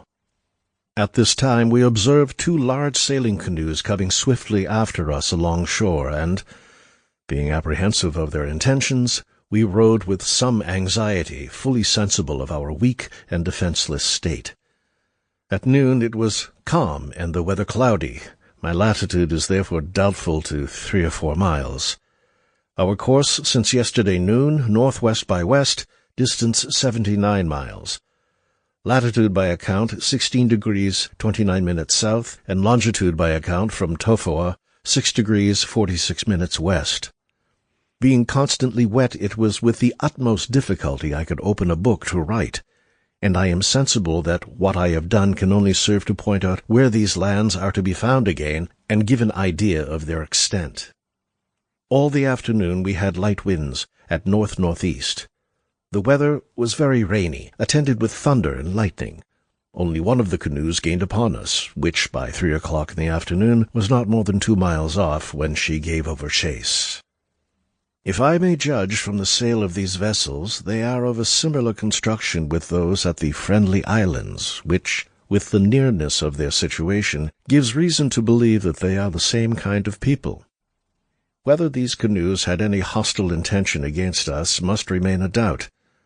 Perhaps we might have benefited by an intercourse with them, but in our defenseless situation to have made the experiment would have been risking too much. I imagine these to be the islands called Fe'i, as their extent, direction, and distance from the Friendly Islands answers to the description given of them by those islanders. Heavy rain came on at 4 o'clock, when every person did their utmost to catch some water, and we increased our stock to 34 gallons, besides quenching our thirst for the first time since we had been at sea. But an attendant consequence made us pass the night very miserably, for, being extremely wet and having no dry things to shift or cover us, we experienced cold and shiverings scarce to be conceived. Most fortunately for us, the forenoon turned out fair, and we stripped and dried our clothes. The allowance I issued today was 1.5 ounces of pork, a teaspoonful of rum, half a pint of coconut milk, and 1 ounce of bread. The rum, though so small in quantity, was of the greatest service. A fishing line was generally towing from the stern of the boat, but though we saw great numbers of fish, we could never catch one. At noon I observed in latitude 16 degrees 4 minutes south, and found we had made a course from yesterday noon, north 62 degrees, west distance 62 miles, longitude, by account from Tofua, 7 degrees 42 minutes west. The land passed yesterday and the day before is a group of islands, 14 or 16 in number, lying between the latitude of 16 degrees 26 minutes south and 17 degrees 57 minutes south, and in longitude, by my account, 4 degrees 47 minutes to 7 degrees 17 minutes west from Tofua. 3 of these islands are very large, having from 30 to 40 leagues of sea-coast. In the afternoon we cleaned out the boat, and it employed us till sunset to get everything dry and in order. Hitherto I had issued the allowance by guess, but I now made a pair of scales with 2 coconut shells, and having accidentally some pistol balls in the boat, 25 of which weighed 1 pound or 16 ounces, I adopted one as the proportion of weight that each person should receive of bread at the times I served it. I also amused all hands with describing the situation of New Guinea and New Holland, and gave them every information in my power that in case any accident happened to me, those who survived might have some idea of what they were about, and be able to find their way to Timor, which at present they knew nothing of more than the name, and some not even that. At night I served 1/4 pint of water and 1/2 ounce of bread for supper. Sunday, the 9th. In the morning 1/4 pint of coconut milk and some of the decayed bread was served for breakfast, and for dinner I divided the meat of 4 coconuts with the remainder of the rotten bread, which was only eatable by such distressed people. At noon I observed the latitude to be 15 degrees 47 minutes south, course since yesterday, north 75 degrees west, distance 64 miles, longitude made by account 8 degrees 45 minutes west. In the afternoon I fitted a pair of shrouds for each mast, and contrived a canvas weather cloth round the boat, and raised the quarters about 9 inches by nailing on the seats of the stern sheets, which proved of great benefit to us. The wind had been moderate all day in the southeast quarter with fine weather, but about 9 o'clock in the evening the clouds began to gather, and we had a prodigious fall of rain with severe thunder and lightning. By midnight we caught about 20 gallons of water. Being miserably wet and cold, I served to the people a teaspoonful of rum each to enable them to bear with their distressed situation. The weather continued extremely bad, and the wind increased. We spent a very miserable night without sleep, except such as could be got in the midst of rain. The day brought no relief but its light. The sea broke over us so much that 2 men were constantly bailing, and we had no choice how to steer, being obliged to keep before the waves for fear of the boat filling. The allowance now regularly served to each person was 1/25 pound of bread and 1/4 pint of water, at 8 in the morning, at noon, and at sunset. Today I gave about half an ounce of pork for dinner, which, though any moderate person would have considered only as a mouthful, was divided into 3 or 4. The rain abated towards noon, and I observed the latitude to be 15 degrees 17 minutes south, course north 67 degrees west, distance 78 miles. Longitude made 10 degrees west. The wind continued strong from south-southeast to southeast, with very squally weather and a high-breaking sea, so that we were miserably wet and suffered great cold in the night. Monday, the 11th. In the morning at daybreak, I served to every person a teaspoonful of rum, our limbs being so cramped that we could scarce move them. Our situation was now extremely dangerous, the sea frequently running over our stern, which kept us bailing with all our strength. At noon the sun appeared, which gave us much pleasure, as in a winter's day in England. I issued the 25th of a pound of bread and a quarter of a pint of water as yesterday. Latitude observed 14 degrees 50 minutes south, course north 71 degrees west, distance 102 miles, and longitude by account 11 degrees 39 minutes west from Tofoa. In the evening it rained hard, and we again experienced a dreadful night. Tuesday, the 12th. At length the day came and showed to me a miserable set of beings, full of wants, without anything to relieve them. Some complained of great pain in their bowels, and every one of having almost lost the use of his limbs. The little sleep we got was no ways refreshing, as we were covered with sea and rain. I served a spoonful of rum at day-dawn, and the usual allowance of bread and water for breakfast, dinner, and supper. At noon it was almost calm, no sun to be seen, and some of us shivering with cold. Course since yesterday, west by north, distance 89 miles, latitude by account 14 degrees 33 minutes south, longitude made 13 degrees 9 minutes west. The direction of our course was to pass to the northward of the New Hebrides. The wet weather continued, and in the afternoon the wind came from the southward, blowing fresh in squalls. As there was no prospect of getting our clothes dried, I recommended to everyone to strip and wring them through the salt water, by which means they received a warmth that, while wet with rain, they could not have. This afternoon we saw a kind of fruit on the water, which Nelson told me was the Barringtonia of Forster, and, as I saw the same again in the morning, and some men-of-war birds, I was led to believe that we were not far from land. We continued constantly shipping seas and bailing, and were very wet and cold in the night, but I could not afford the allowance of rum at daybreak. Wednesday, the 13th. At noon I had the sight of the sun, latitude 14 degrees 17 minutes south, course west by north 17 miles, longitude made 14 degrees 28 minutes west. All this day we were constantly shipping water and suffered much cold and shiverings in the night. Thursday, the 14th. Fresh gales at southeast and gloomy weather with rain and a high sea. At 6 in the morning we saw land from southwest by south 8 leagues to northwest by west 3/4 west 6 leagues, which soon after appeared to be 4 islands, one of them much larger than the others, and all of them high and remarkable. At noon we discovered a small island and some rocks, bearing northwest by north 4 leagues, and another island west 8 leagues, so that the whole were 6 in number. The 4 I had first seen, bearing from south half east to southwest by south, our distance 3 leagues from the nearest island.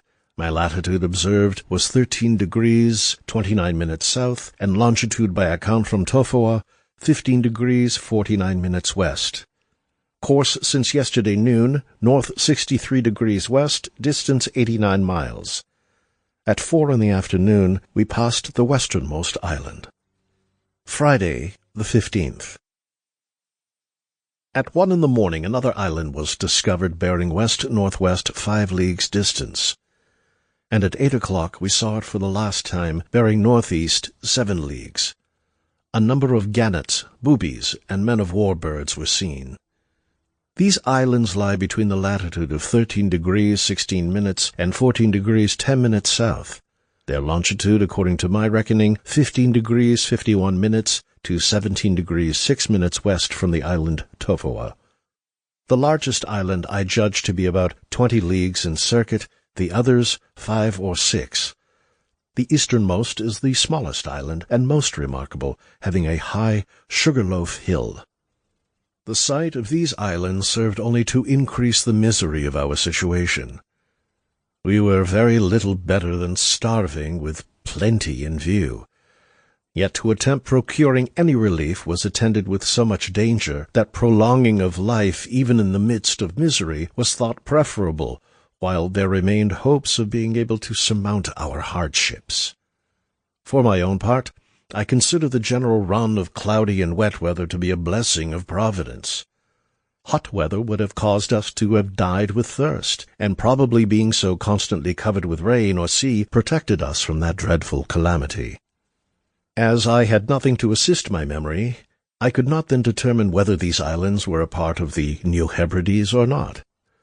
I believe them to be a new discovery, which I have since found true, but though they were not seen either by Monsieur Bougainville or Captain Cook, they are so nearly in the neighborhood of the New Hebrides that they must be considered as a part of the same group. They are fertile and inhabited, as I saw smoke in several places. The wind was at southeast with rainy weather all day. The night was very dark, not a star could be seen to steer by, and the sea broke continually over us. I found it necessary to counteract as much as possible the effect of the southerly winds to prevent being driven too near New Guinea, for in general we were forced to keep so much before the sea that if we had not, at intervals of moderate weather, steered a more southerly course, we should inevitably, from a continuance of the gales, have been thrown in sight of that coast, in which case there would most probably have been an end to our voyage. Sunday, the 16th. In addition to our miserable allowance of 1/25 of a pound of bread and 1/4 of a pint of water, I issued for dinner about an ounce of salt pork to each person. I was often solicited for this pork, but I considered it more proper to issue it in small quantities than to suffer it to be all used at once or twice, which would have been done if I had allowed it. At noon, I observed in 13 degrees 33 minutes south, longitude made from Tofoa, 19 degrees 27 minutes west, course north, 82 degrees west, distance 101 miles. The sun breaking out through the clouds gave us hopes of drying out our wet clothes, but the sunshine was of short duration. We had strong breezes at southeast by south, and dark, gloomy weather with storms of thunder, lightning, and rain. The night was truly horrible, and not a star to be seen, so that our steerage was uncertain. Sunday, the 17th. At dawn of day, I found every person complaining, and some of them solicited extra allowance, which I positively refused. Our situation was miserable, always wet, and suffering extreme cold in the night, without the least shelter from the weather. Being constantly obliged to bail and keep the boat from filling was perhaps not to be reckoned as an evil, as it gave us exercise. The little rum we had was of great service. When our nights were particularly distressing, I generally served a teaspoonful or two to each person, and it was always joyful tidings when they heard of my intentions. At noon, a waterspout was very near on board of us. I issued an ounce of pork in addition to the allowance of bread and water, but before we began to eat, every person stripped and, having wrung their clothes through the sea-water, found much warmth and refreshment. Course since yesterday noon, west-southwest, distance 100 miles, latitude by account 14 degrees 11 minutes south, and longitude made 21 degrees 3 minutes west. The night was dark and dismal, the sea constantly breaking over us, and nothing but the wind and waves to direct our steerage. It was my intention, if possible, to make New Holland to the southward of Endeavour Straits. being sensible that it was necessary to preserve such a situation as would make a southerly wind a fair one, that we might range along the reefs till an opening should be found into smooth water, and we the sooner be able to pick up some refreshments. Monday, the 18th. In the morning the rain abated, when we stripped and wrung our clothes through the sea-water as usual, which refreshed us greatly. Every person complained of violent pain in their bones. I was only surprised that no one was yet laid up. The customary allowance of 1/25th of a pound of bread and 1/4 of a pint of water was served at breakfast, dinner, and supper. At noon I deduced my situation by account, for we had no glimpse of the sun, to be in latitude 14 degrees 52 minutes south. Course since yesterday noon, west-southwest, 106 miles. Longitude made from Tofoa, 22 degrees 45 minutes west. Saw many boobies and noddies, a sign of being in the neighborhood of land. In the night we had very severe lightning with heavy rain, and were obliged to keep bailing without intermission. Tuesday, the 19th. Very bad weather and constant rain. At noon, latitude by account 14 degrees 37 minutes south. Course since yesterday, north 81 degrees west, distance 100 miles. Longitude made 24 degrees 30 minutes west. With the allowance of bread and water served, 1/2 ounce of pork to each person for dinner. Wednesday, the 20th. Fresh breezes, east-northeast with constant rain, at times a deluge. Always bailing. At dawn of day, some of my people seemed half dead. Our appearances were horrible, and I could look no way but I caught the eye of someone in distress. Extreme hunger was now too evident, but no one suffered from thirst, nor had we much inclination to drink, that desire perhaps being satisfied through the skin. The little sleep we got was in the midst of water, and we constantly awoke with severe cramps and pains in our bones.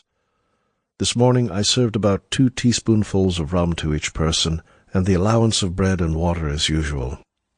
At noon the sun broke out and revived everyone. I found we were in latitude 14 degrees 49 minutes south, longitude made 25 degrees 46 minutes west, course south 88 degrees west, distance 75 miles. All the afternoon we were so covered with rain and salt water that we could scarcely see. We suffered extreme cold, and everyone dreaded the approach of night. Sleep, though we longed for it, afforded no comfort. For my part, I almost lived without it. Thursday, the 21st. About 2 o'clock in the morning we were overwhelmed with a deluge of rain. It fell so heavy that we were afraid it would fill the boat, and we were obliged to bail with all our might. At dawn of day I served a larger allowance of rum. Towards noon the rain abated and the sun shone, but we were miserably cold and wet, the sea breaking constantly over us, so that, notwithstanding the heavy rain, we had not been able to add to our stock of fresh water. Latitude by observation 14 degrees 29 minutes south, and longitude made by account from Tofoa 27 degrees 25 minutes west. Course since yesterday noon, north 78 degrees, west 99 miles. I now considered myself nearly on a meridian with the east part of New Guinea. Friday, the 22nd. Strong gales from east-southeast to south-southeast, a high sea, and dark, dismal night. Our situation this day was extremely calamitous. We were obliged to take the course of the sea, running right before it, and watching with the utmost care, as the least error in the helm would in a moment have been our destruction. At noon it blew very hard, and the foam of the sea kept running over our stern and quarters. I, however, got propped up and made an observation of the latitude in 14 degrees 17 minutes south. Course north 85 degrees west, distance 130 miles. Longitude made 29 degrees 38 minutes west. The misery we suffered this night exceeded the preceding. The sea flew over us with great force, and kept us bailing with horror and anxiety. Saturday, the 23rd. At dawn of day I found everyone in a most distressed condition, and I began to fear that another such night would put an end to the lives of several who seemed no longer able to support their sufferings. I served an allowance of 2 teaspoonfuls of rum, after drinking which, having wrung out our clothes and taken our breakfast of bread and water, we became a little refreshed. Towards noon the weather became fair, but with very little abatement of the gale, and the sea remained equally high. With some difficulty I observed the latitude to be 13 degrees, 44 minutes south. Course since yesterday noon, north 74 degrees west, distance 116 miles.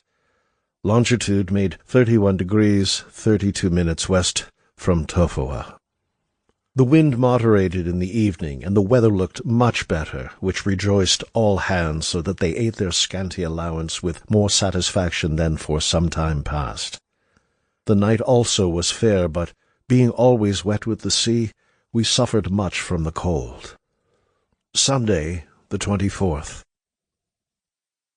A fine morning I had the pleasure to see, produced some cheerful countenances, and, the first time for 15 days past, we experienced comfort from the warmth of the sun. We stripped and hung our clothes up to dry, which were by this time become so threadbare that they would not keep out either wet or cold. At noon I observed in latitude 13 degrees 33 minutes south, longitude by account from Tofua 33 degrees 28 minutes west, course north 84 degrees west, distance 114 miles. With the usual allowance of bread and water for dinner, I served an ounce of pork to each person. This afternoon we had many birds about us, which are never seen far from land, such as boobies and noddies.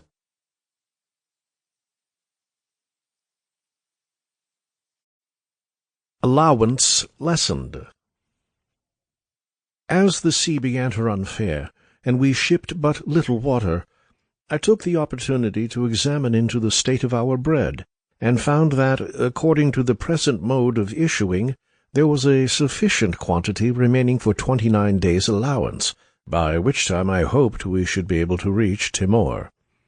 But as this was very uncertain, and it was possible that, after all, we might be obliged to go to Java, I determined to proportion the allowance so as to make our stock hold out 6 weeks. I was apprehensive that this would be ill-received, and that it would require my utmost resolution to enforce it, for small as the quantity was which I intended to take away for our future good, yet it might appear to my people like robbing them of life, and some, who were less patient than their companions, I expected would very ill brook it. However, on my representing the necessity of guarding against delays that might be occasioned in our voyage by contrary winds or other causes, and promising to enlarge upon the allowance as we got on, they cheerfully agreed to my proposal. It was accordingly settled that every person should receive 1/25 of a pound of bread for breakfast, and the same quantity for dinner, so that by omitting the proportion for supper, we had 43 days' allowance. Monday, the 25th. At noon, some noddies came so near to us that one of them was caught by hand. This bird was about the size of a small pigeon. I divided it with its entrails into 18 portions, and by a well-known method at sea of "who shall have this," it was distributed with the allowance of bread and water for dinner, and ate up bones and all with salt water for sauce. I observed the latitude 13 degrees 32 minutes south, longitude made 35 degrees 19 minutes west, course north 89 degrees west, distance 108 miles. As a footnote to the pigeon, one person turns his back on the object that is to be divided, another then points separately to the portions, and each of them asking aloud, "Who shall have this?" to which the first answers by naming somebody. This impartial method of division gives every man an equal chance of the best share. In the evening, several boobies flying very near to us, we had the good fortune to catch one of them. This bird is as large as a duck. Like the noddy, it has received its name from seamen for suffering itself to be caught on the masts and yards of ships. They are the most presumptive proofs of being in the neighborhood of land of any sea-fowl we are acquainted with. I directed the bird to be killed for supper, and the blood to be given to 3 of the people who were the most distressed for want of food. The body with the entrails, beak, and feet I divided into 18 shares, and with an allowance of bread, which I made a merit of granting, we made a good supper, compared with our usual fare.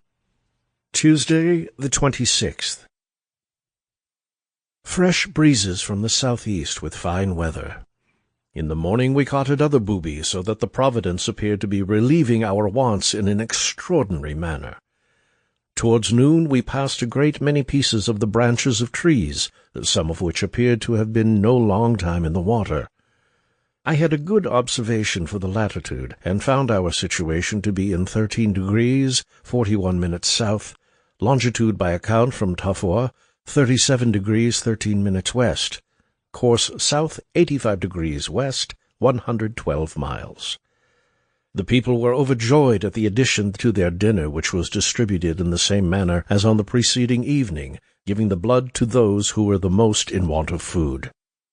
To make the bread a little savory, most of the people frequently dipped it in salt water, but I generally broke mine into small pieces and ate it in my allowance of water out of a coconut shell with a spoon, economically avoiding to take too large a piece at a time, so that I was as long at dinner as if it had been a much more plentiful meal.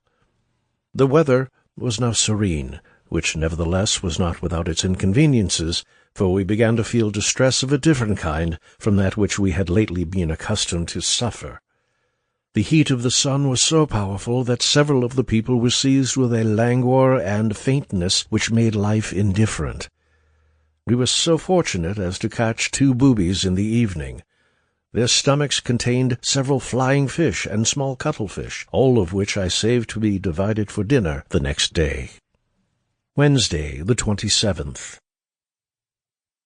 A fresh breeze at east-southeast with fair weather. We passed much driftwood in this forenoon and saw many birds. I therefore did not hesitate to pronounce that we were near the reefs of New Holland.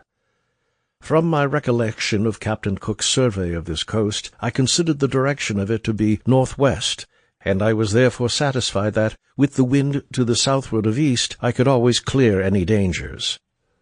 At noon I observed in latitude 13 degrees, 26 minutes south. Course since yesterday, north 82 degrees west, distance 109 miles. Longitude made 39 degrees, 4 minutes. After writing my account, I divided the 2 birds with their entrails and the contents of their maws into 18 portions, and, as the prize was a very valuable one, it was divided as before, by calling out, "Who shall have this?" So that today, with the allowance of a 25th of a pound of bread at breakfast, and another at dinner, with the proportion of water, I was happy to see that every person thought he had feasted. In the evening we saw a gannet, and the clouds remained so fixed in the west that I had little doubt of our being near land. The people, after taking their allowance of water for supper, amused themselves with conversing on the probability of what we should find. Thursday, the 28th. At 1 in the morning, the person at the helm heard the sound of breakers, and I no sooner lifted up my head than I saw them close under our lee, not more than 1/4 of a mile distant from us. I immediately hauled on a wind to the north-northeast, and in 10 minutes' time we could neither see nor hear them. I have already mentioned my reason for making New Holland so far to the southward, for I never doubted of numerous openings in the reef through which I could have access to the shore, and knowing the inclination of the coast to be to the northwest, and the wind mostly to the southward of east, I could with ease range such a barrier of reefs till I should find a passage, which now became absolutely necessary, without a moment's loss of time. The idea of getting into smooth water and finding refreshments kept my people's spirits up, Their joy was very great after we had got clear of the breakers, to which we had approached much nearer than I thought was possible, without first discovering them. Friday, the 29th. In the morning at daylight we could see nothing of the land or of the reefs. We bore away again, and at 9 o'clock saw the reefs. The sea broke furiously over every part, and we had no sooner got near to them than the wind came at east, so that we could only lie along the line of the breakers, within which we saw the water so smooth that every person already anticipated the heartfelt satisfaction he should receive as soon as we could get within them. I now found we were embayed, for we could not lie clear with the sails, the wind having backed against us, and the sea set in so heavy towards the reef that our situation was become unsafe. We could effect but little with the oars, having scarce strength to pull them, and I began to apprehend that we should be obliged to attempt pushing over the reef. Even this I did not despair of effecting with success, when happily we discovered a break in the reef about 1 mile from us, and at the same time an island of a moderate height within it, nearly in the same direction, bearing west half north. I entered the passage with a strong stream running to the westward, and found it about 1/4 of a mile broad, with every appearance of deep water. On the outside the reef inclined to the northeast for a few miles, and from thence to the northwest. On the south side of the entrance it inclined to the south-southwest as far as I could see it, and I conjecture that a similar passage to this which we now entered may be found near the breakers that I first discovered, which are 23 miles south of this channel. I did not recollect what latitude Providential Channel lies in, but I considered it to be within a few miles of this, which is situate in 12 degrees 51 minutes south latitude. Being now happily within the reefs and in smooth water, I endeavored to keep near them to try for fish, but the tide set us to the northwest. I therefore bore away in that direction, and having promised to land on the first convenient spot we could find, all our past hardships seemed already to be forgotten. At noon I had a good observation by which our latitude was 12 degrees 46 minutes south, whence the foregoing situations may be considered as determined with some exactness. The island first seen bore west-southwest 5 leagues. This which I have called the island direction will in fair weather always show the channel from which it bears due west, and may be seen as soon as the reefs from a ship's masthead. It lies in the latitude of 12 degrees 51 minutes south. These, however, are marks too small for a ship to hit, unless it can hereafter be ascertained that passages through the reef are numerous along the coast, which I am inclined to think they are, in which case there would be little risk even if the wind was directly on the shore. My longitude made by dead reckoning from the island Tofoa to our passage through the reef is 40 degrees 10 minutes west. Providential Channel, I imagine, must lie very nearly under the same meridian with our passage, by which it appears we had outrun our reckoning 1 degree 9 minutes. We now returned God thanks for his gracious protection, and with much content took our miserable allowance of 1/25 of a pound of bread and 1/4 of a pint of water for dinner.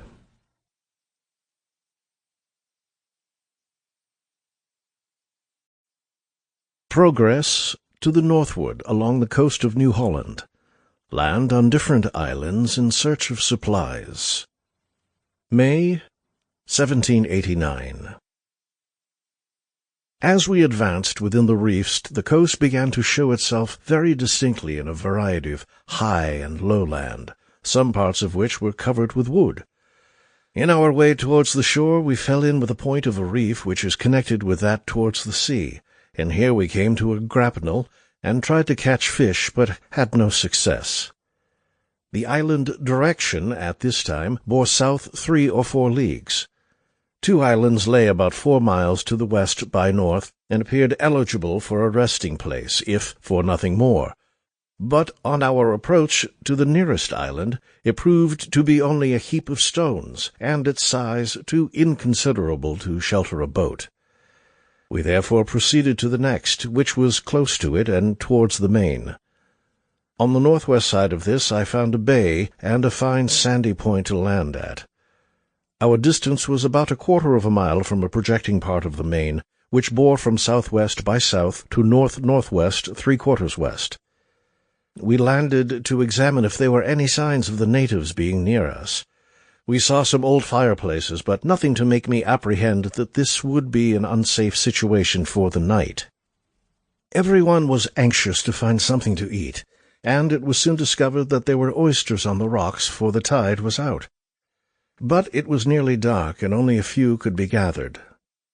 I determined, therefore, to wait till the morning, when I should better know how to proceed, and I directed that 1/2 of our company should sleep on shore, and the other half in the boat. We would gladly have made a fire, but, as we could not accomplish it, we took our rest for the night, which happily was calm and undisturbed. Friday, the 29th. The dawn of day brought greater strength and spirits to us than I expected, for, notwithstanding everyone was very weak, there appeared strength sufficient remaining to make me conceive the most favourable hopes of our being able to surmount the difficulties we might yet have to encounter. As there were no appearances to make me imagine that any of the natives were near us, I sent out parties in search of supplies, while others of the people were putting the boat in order that we might be ready to go to sea in case any unforeseen cause should make it necessary. One of the gudgeons of the rudder had come out in the course of the night and was lost. This, if it had happened at sea, might have been attended with the most serious consequences, as the management of the boat could not have been so nicely preserved as these very heavy seas required.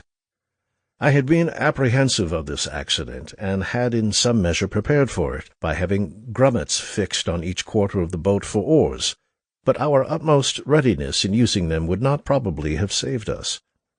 It appears, therefore, a providential circumstance that it happened in a place of safety, and that it was in our power to remedy the defect, for by great good luck we found a large staple in the boat, which answered the purpose.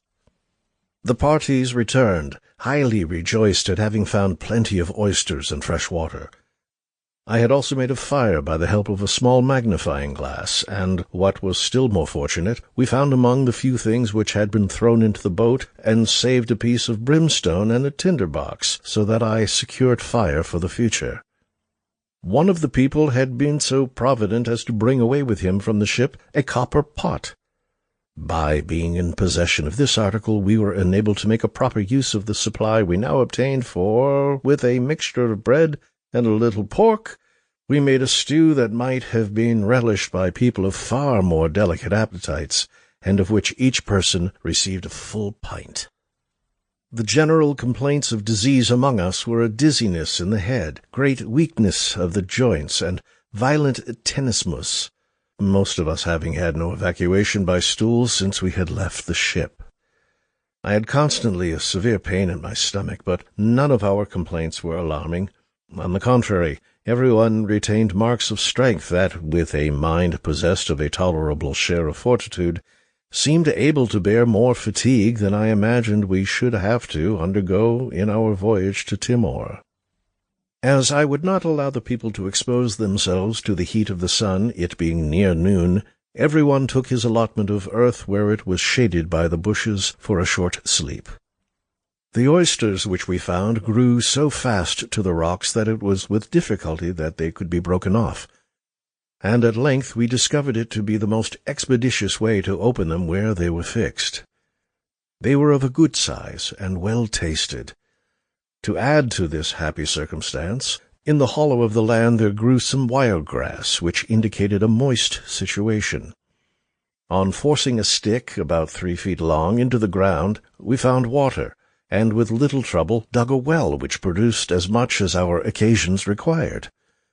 It was very good, but I could not determine if it was a spring or not.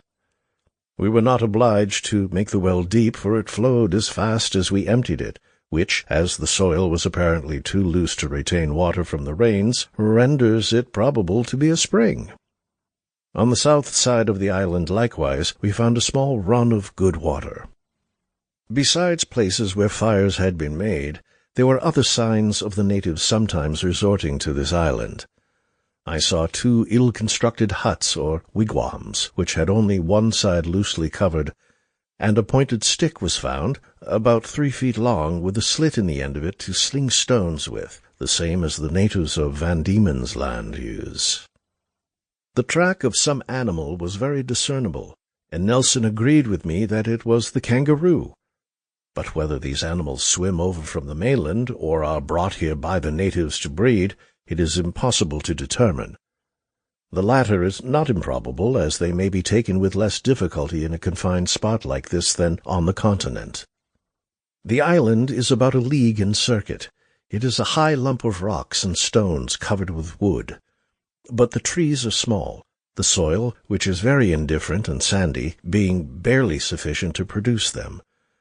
The trees that came within our knowledge were the mackinail and a species of puro, also some palm trees, the tops of which we cut down, and the soft interior part or heart of them was so palatable that it made a good addition to our mess. Nelson discovered some fern roots, which I thought might be good roasted as a substitute for bread, but in this I was mistaken. It, however, was very serviceable in its natural state to allay thirst, and on that account I directed a quantity to be collected to take into the boat. Many pieces of coconut shells and husks were found about the shore, but we could find no coconut trees, neither did I see any on the main. I had cautioned the people not to touch any kind of berry or fruit that they might find, yet they were no sooner out of my sight than they began to make free with 3 different kinds that grew all over the island, eating without any reserve. The symptoms of having eaten too much began at last to frighten some of them. But on questioning others who had taken a more moderate allowance, their minds were a little quieted. The others, however, became equally alarmed in their turn, dreading that such symptoms would come on, and that they were all poisoned, so that they regarded each other with the strongest marks of apprehension, uncertain what would be the issue of their imprudence. Fortunately, the fruit proved wholesome and good. One sort grew on a small delicate kind of vine. They were the size of a large gooseberry, and very like in substance, but had only a sweet taste. The skin was a pale red, streaked with yellow the long way of the fruit. It was pleasant and agreeable. Another kind grew on bushes like that which is called the seaside grape in the West Indies, but the fruit was very different, being more like elderberries, and grew in clusters in the same manner. The third sort was a blackberry. This was not in such plenty as the others, and resembled a bullace, or large kind of sloe, both in size and taste. When I saw that these fruits were eaten by the birds, I no longer doubted of their being wholesome, and those who had already tried the experiment, not finding any bad effect, made it a certainty that we might eat of them without danger. Wild pigeons, parrots, and other birds were about the summit of the island, but having no firearms, relief of that kind was not to be expected unless we should find some unfrequented spot where the birds were so tame that we might take them with our hands. The shore of this island is very rocky except the place at which we landed, and here I picked up many pieces of pumice stone. On the part of the main nearest to us were several sandy bays which, at low water, became an extensive rocky flat. The country had rather a barren appearance, except in a few places where it was covered with wood. A remarkable range of rocks lay a few miles to the southwest, and a high-peaked hill seemed to terminate the coast towards the sea, with islands to the southward. A high, fair cape showed the direction of the coast to the northwest about 7 leagues distant, and 2 small isles lay 3 or 4 leagues to the northward of our present station. I saw a few bees or wasps and several lizards, and the blackberry bushes were full of ants' nest, webbed like a spider's, but so close and compact as not to admit the rain. A trunk of a tree about 50 feet long lay on the beach, from which I conclude that a heavy sea sets in here with a northerly wind. This day being the anniversary of the restoration of King Charles II, and the name not being inapplicable to our present situation, for we were restored to fresh life and strength, I named this Restoration Island, for I thought it probable that Captain Cook might not have taken notice of it. The other names which I have presumed to give the different parts of the coast are meant only to show my route more distinctly. At noon, I observed the latitude of the island to be 12 degrees 39 minutes south, our course having been north 66 degrees west, distance 18 miles from yesterday noon. The wind was at east-southeast with very fine weather. In the afternoon I sent parties out again to gather oysters, with which and some of the inner part of the palm top we made another good stew for supper, each person receiving a full pint and a half. But I refused bread to this meal, for I considered that our wants might yet be very great, and was intent on saving our principal support whenever it was in my power. After supper we again divided, and those who were on shore slept by a good fire. Saturday, the 30th. In the morning I discovered a visible alteration in our company for the better, and I sent them away again to gather oysters. We had now only 2 pounds of pork left. This article, which I could not keep under lock and key, as I did the bread, had been pilfered by some inconsiderate person, but everyone denied having any knowledge of this act. I therefore resolved to put it out of their power for the future by sharing what remained for our dinner. While the party was out picking up oysters, I got the boat in readiness for sea, and filled all our water vessels, which amounted to nearly 60 gallons. The party being returned, dinner was soon ready, which was as plentiful a meal as the supper on the preceding evening, and with the pork I gave an allowance of bread. As it was not yet noon, I sent the people once more to gather oysters for a sea store, recommending to them to be as diligent as possible, for that I was determined to sail in the afternoon. At noon I again observed the latitude 12 degrees 39 minutes south. It was then high water. The tide had risen 3 feet, but I could not be certain from whence the flood came. I deduced the time of high water at full, and changed to be 10 minutes past 7 in the morning. Early in the afternoon the people returned with the few oysters they had collected, and everything was put into the boat.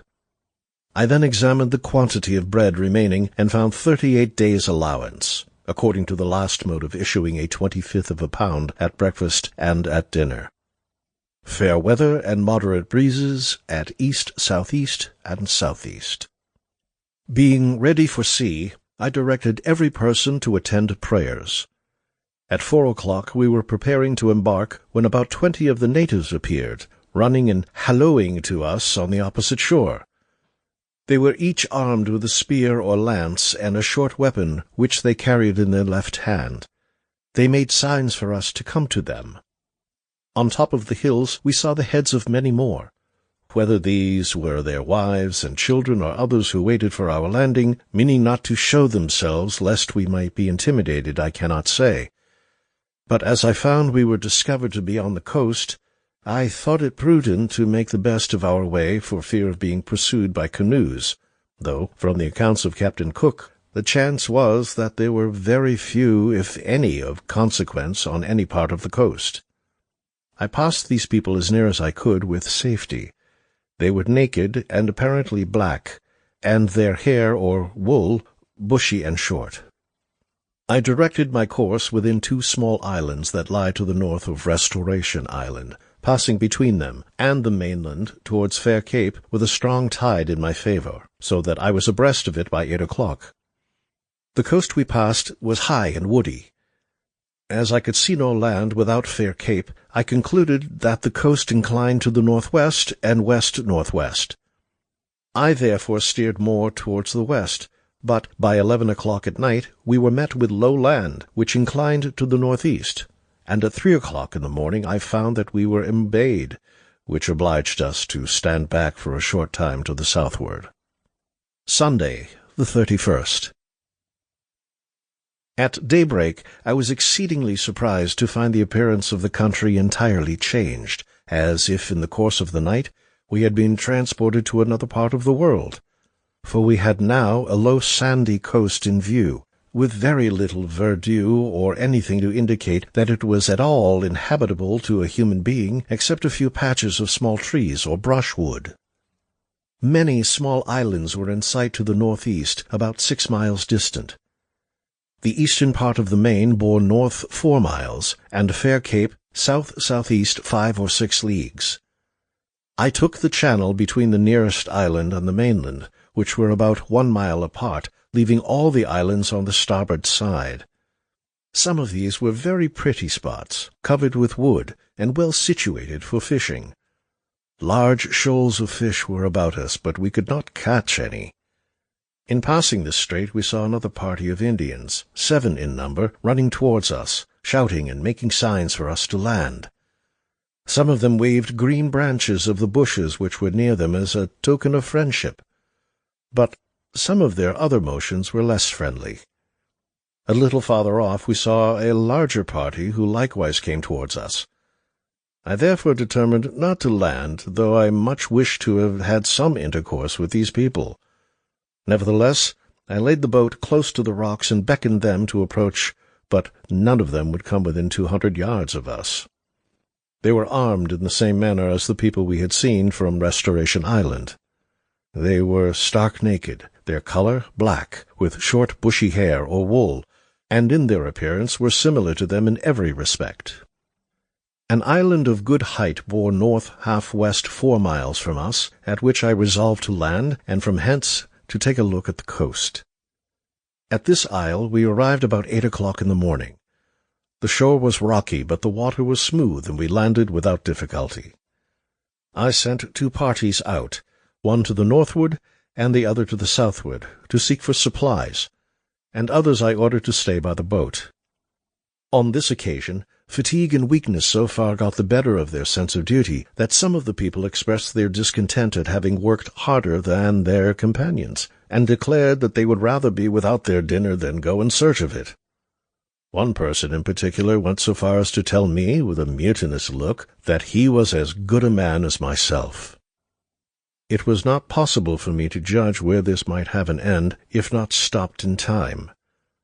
Therefore, to prevent such disputes in the future, I determined either to preserve my command or die in the attempt, and, seizing a cutlass, I ordered him to take hold of another and defend himself, on which he called out that I was going to kill him, and immediately made concessions. I did not allow this to interfere further with the harmony of the boat's crew, and everything soon became quiet. The parties continued collecting what they could find, which were some fine oysters and clams, and a few small dogfish that were caught in the holes of the rocks. We also found some rainwater in the hollow of the rocks on the north part of the island, so that of this essential article we were again so fortunate as to obtain a full supply. After regulating the mode of proceeding, I walked to the highest part of the island to consider our route for the night. To my surprise, no more of the mainland could be seen here than from below. The northernmost part in sight, which was full of sandhills bearing west by north about 3 leagues. Except the isles to the east, southeast, and south that we had passed, I could only discover a small key northwest by north. As this was considerably farther from the main than the spot on which we were at present, I judged it would be a more secure resting place for the night, for here we were liable to an attack, if the Indians had canoes, as they undoubtedly must have observed our landing. My mind being made up on this point, I returned after taking a particular look at the island we were on, which I found only to produce a few bushes and some coarse grass, the extent of the whole not being 2 miles in circuit. On the north side, in a sandy bay, I saw an old canoe about 33 feet long, lying bottom upwards and half buried in the beach. It was made of 3 pieces, the bottom entire, to which the sides were sewed in the common way. It had a sharp, projecting prow, rudely carved in resemblance of the head of a fish. The extreme breadth was about 3 feet, and I imagine it was capable of carrying 20 men. The discovery of so large a canoe confirmed me in the purpose of seeking a more retired place for our night's lodging. At noon the parties were all returned, but had found much difficulty in gathering the oysters from their close adherence to the rocks, and the clams were scarce. I therefore saw that it would be of little use to remain longer in this place, as we should not be able to collect more than we could eat. I named this Sunday Island. It lies north by west, 3/4 west from Restoration Island. The latitude, by a good observation, 11 degrees 58 minutes south. We had a fresh breeze at southeast by south, with fair weather. At 2 o'clock in the afternoon we dined, each person having a full pint and a half of stewed oysters and clams, thickened with small beans, which Nelson informed me were a species of dolichos. Having eaten heartily and completed our water, I waited to determine the time of high water, which I found to be at 3 o'clock, and the rise of the tide about 5 feet. According to this, it is high water on the full and change at 19 minutes past 9 in the morning. I observed the flood to come from the southward, though at Restoration Island I thought it came from the northward. I think Captain Cook mentions that he found great irregularity in the set of the flood on this coast. We steered for the key seen in the northwest by north, where we arrived just at dark, but found it so surrounded by a reef of rocks that I could not land without danger of starving the boat, and on that account we came to a grapnel for the night. Monday, June 1st. At dawn of day we got on shore and tracked the boat into shelter, for the wind blowing fresh without, and the ground being rocky, it was not safe to trust her at grapnel, lest she should be blown to sea. I was therefore obliged to let her ground in the course of the ebb. From appearances I expected that if we remained till night we should meet with turtle, as we discovered recent tracks of them. Innumerable birds of the knotty kind made this island their resting place, so that we had reason to flatter ourselves with hopes of getting supplies in greater abundance than it had hitherto been in our power. Our situation was at least 4 leagues distant from the main. We were on the north-westernmost of the 4 small keys, which were surrounded by a reef of rocks connected by sandbanks, except between the 2 northernmost, and there likewise it was dry at low water, the whole forming a lagoon island into which the tide flowed. At this entrance I kept the boat. As usual, I sent parties away in search of supplies, but to our great disappointment we could only get a few clams and some dolichos. With these and the oysters we had brought from Sunday Island, I made up a mess for dinner with the addition of a small quantity of bread.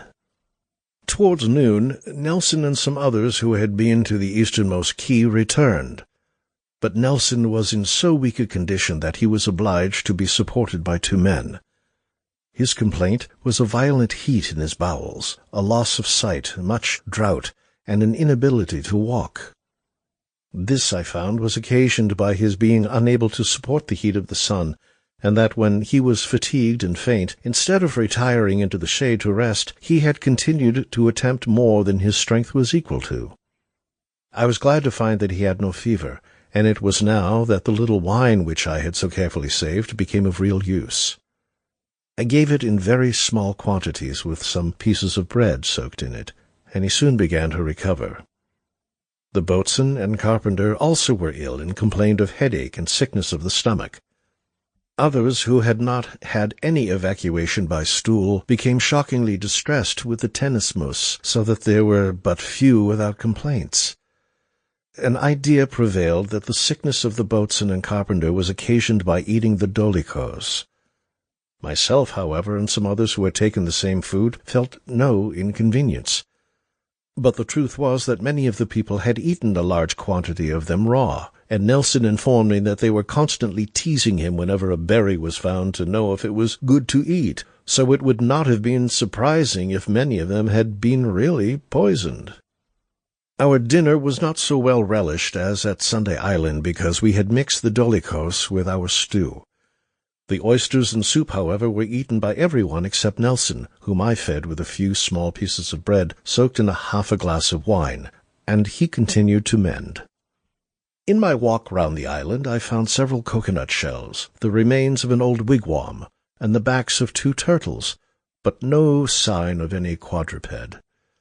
One of the people found 3 seafowls' eggs. As is common on such spots, the soil is little other than sand, yet it produced small toa trees, and some others that we were not acquainted with. There were fish in the lagoon, but we could not catch any.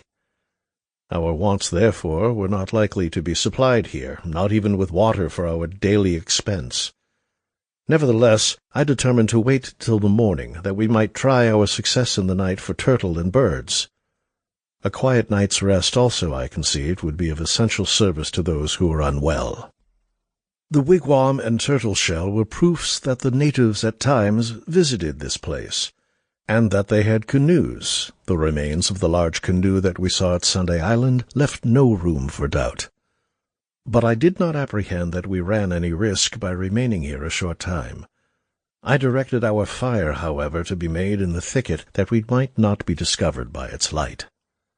At noon I observed the latitude of this island to be 11 degrees 47 minutes south. The mainland extended towards the northwest, and was full of white sand-hills. Another small island lay within us, bearing west by north, 1/4 north, 3 leagues distant.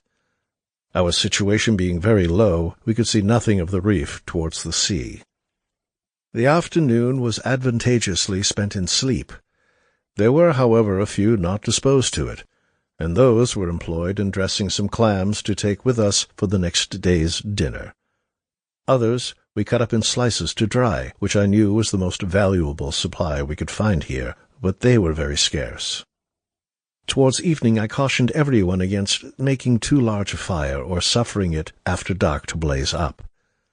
Mr. Samuel and Mr. Peckover had superintendence of this business, while I was strolling about the beach to observe if I thought it could be seen from the main.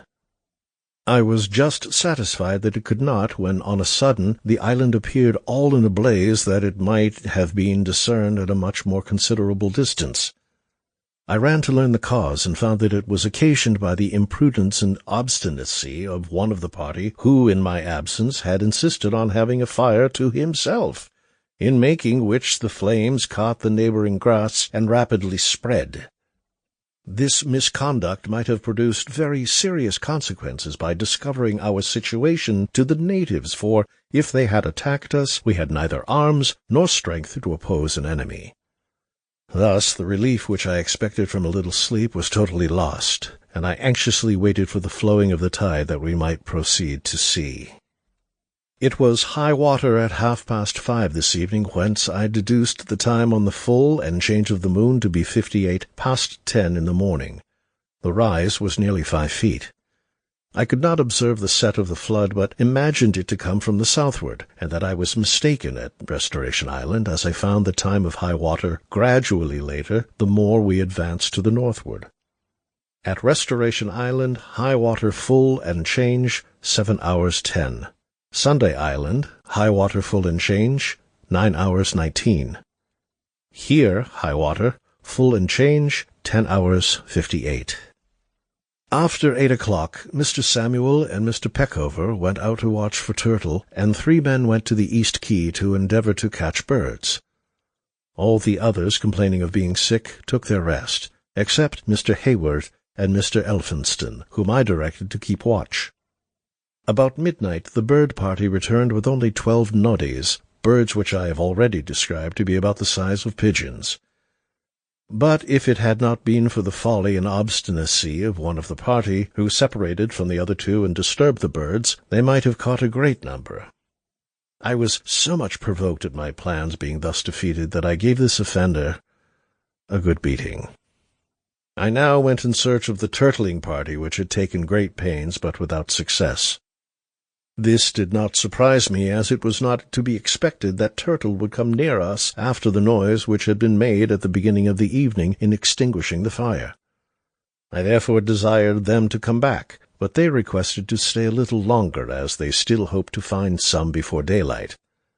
However, they returned by 3 o'clock without any reward for their labor. Tuesday, the 2nd. The birds we half-dressed that they might keep the better, and these, with a few clams, made the whole of the supply procured here. I tied a few gilt buttons and some pieces of iron to a tree for any of the natives that might come after us, and, finding my invalids much better for their night's rest, we embarked and departed by dawn of day.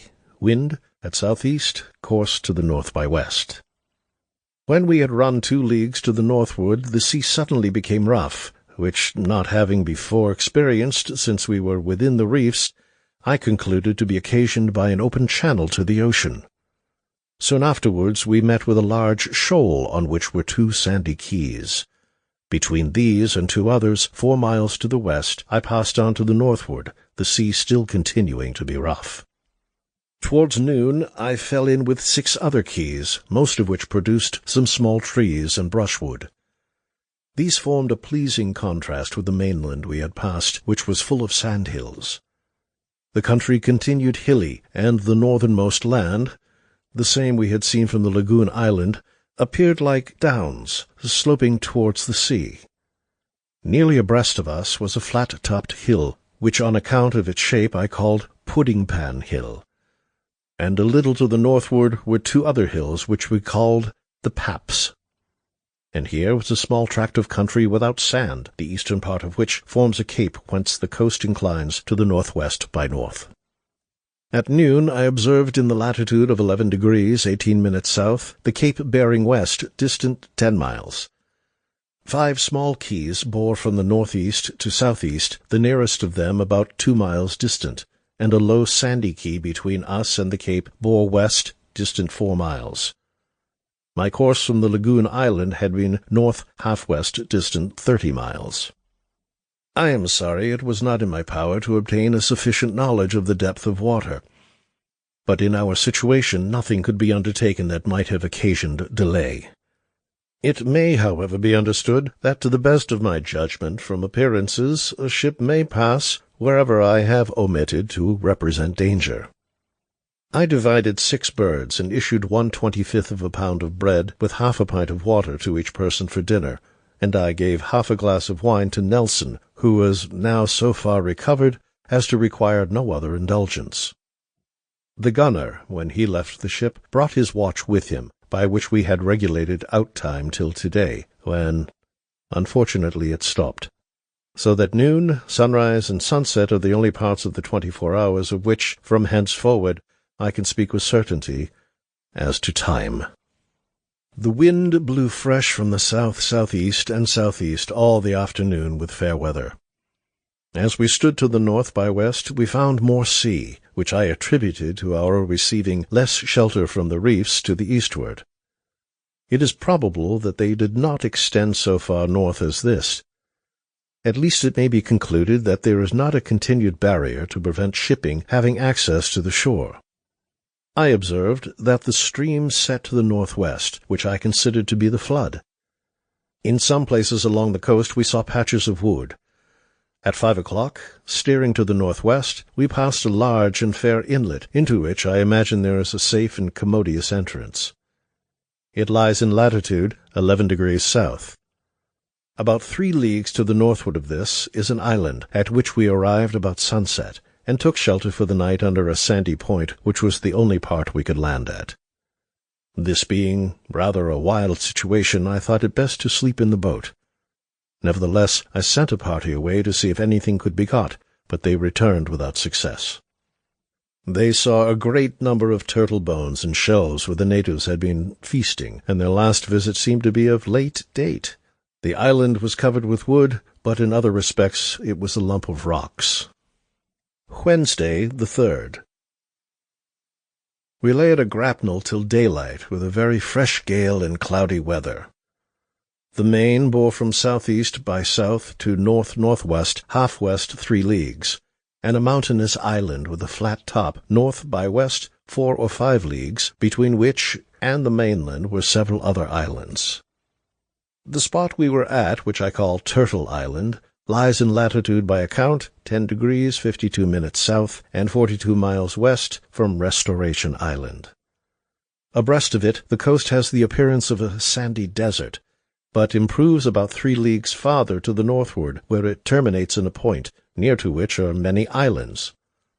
I sailed between these islands where I found no bottom at 12 fathoms, the high mountainous island with a flat top and 4 rocks to the southeast of it that I call the Brothers being on my starboard hand.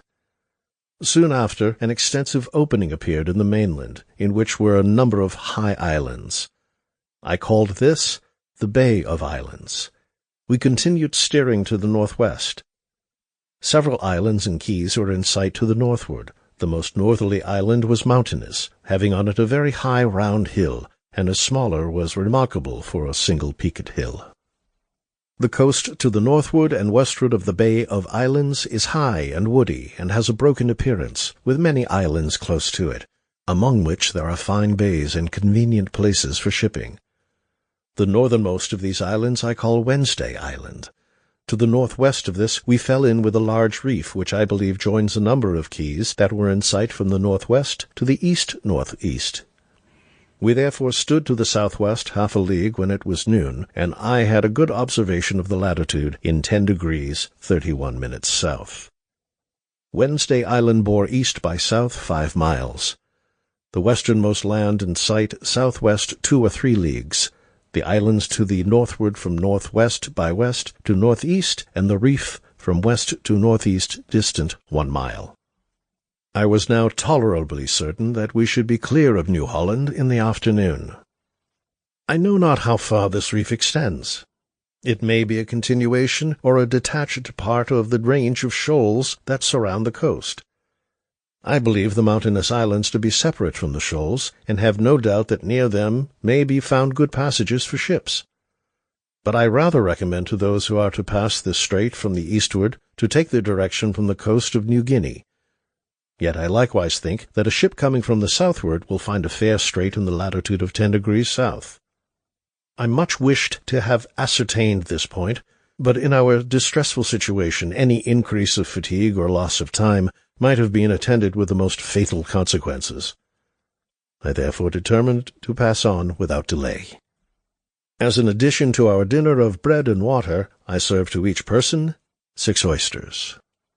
At 2 o'clock in the afternoon, as we were steering to the southwest towards the westernmost part of the land in sight, we fell in with some large sandbanks that run off from the coast. I therefore called this Shoal Cape. We were obliged to steer to the northward again till we got round the shoals, when I directed the course to the west.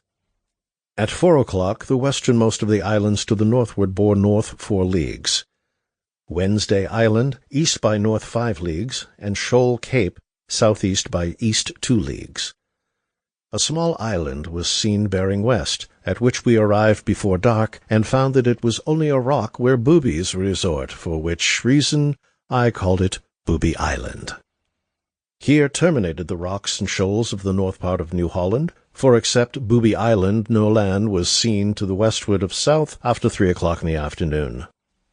I find that Booby Island was seen by Captain Cook, and by a remarkable coincidence of ideas received from him the same name. But I cannot with certainty reconcile the situation of some parts of the coast that I have seen to his survey. I ascribe this to the various forms in which land appears when seen from the different heights of a ship and a boat. The chart I have given is by no means meant to supersede that made by Captain Cook, who had better opportunities than I had, and was in every respect properly provided for surveying. The intention of mine is chiefly to render this narrative more intelligible, and to show in what manner the coast appeared to me from an open boat. I have little doubt but that the opening which I named the Bay of Islands is in Devon Straits, and that our track was to the northward of Prince of Wales Isles. Perhaps by those who shall hereafter navigate these seas, more advantage may be derived from the possession of both our charts than from either of them singly.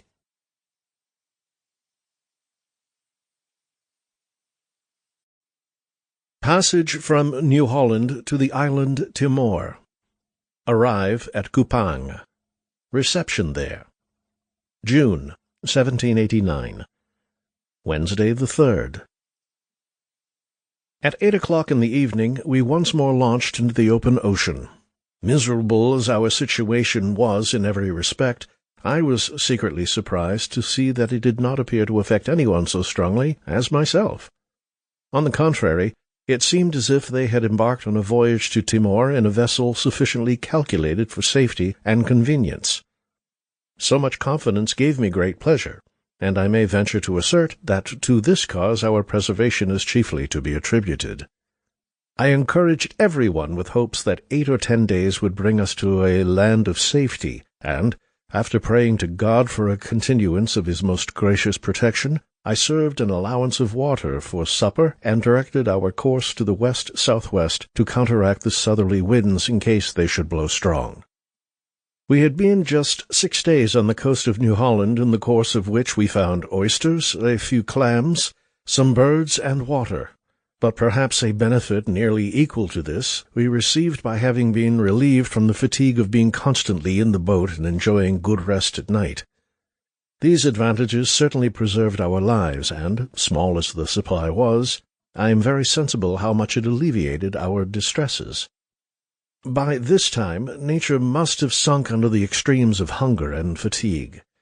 Some would have ceased to struggle for a life that only promised wretchedness and misery, and others, though possessed of more bodily strength, must soon have followed their unfortunate companions.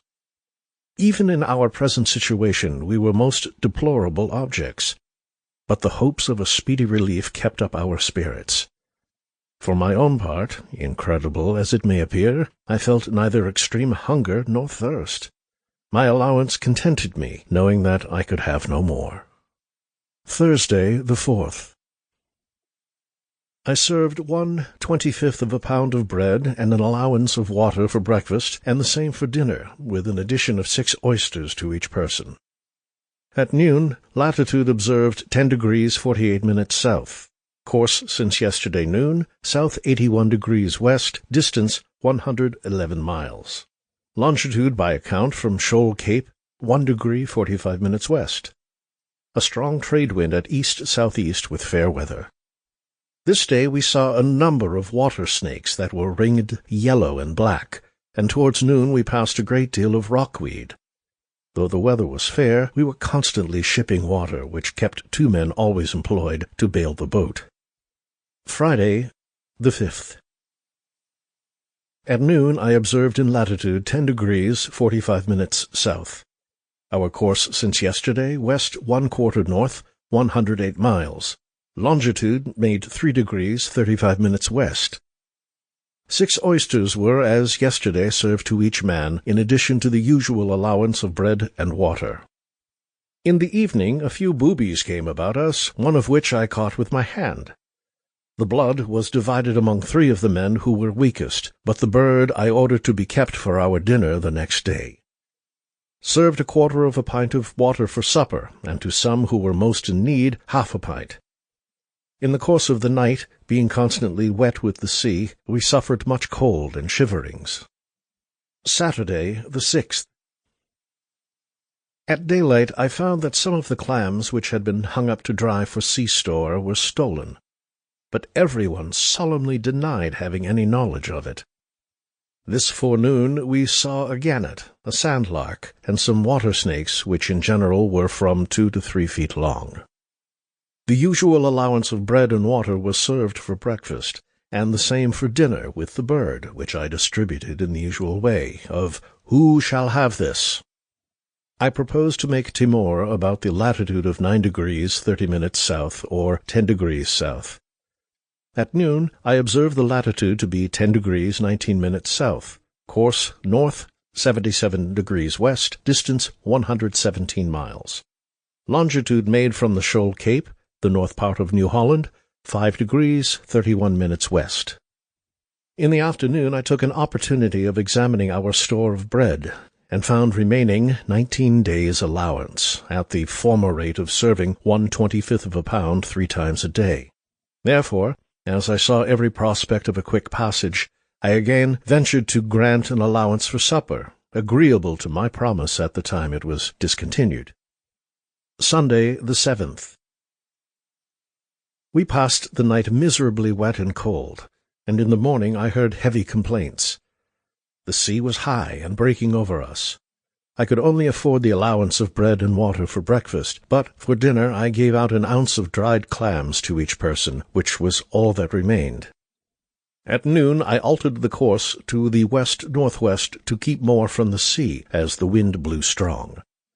Latitude observed 9 degrees 31 minutes south, course north 57 degrees west, distance 88 miles. Longitude made 6 degrees 46 minutes west.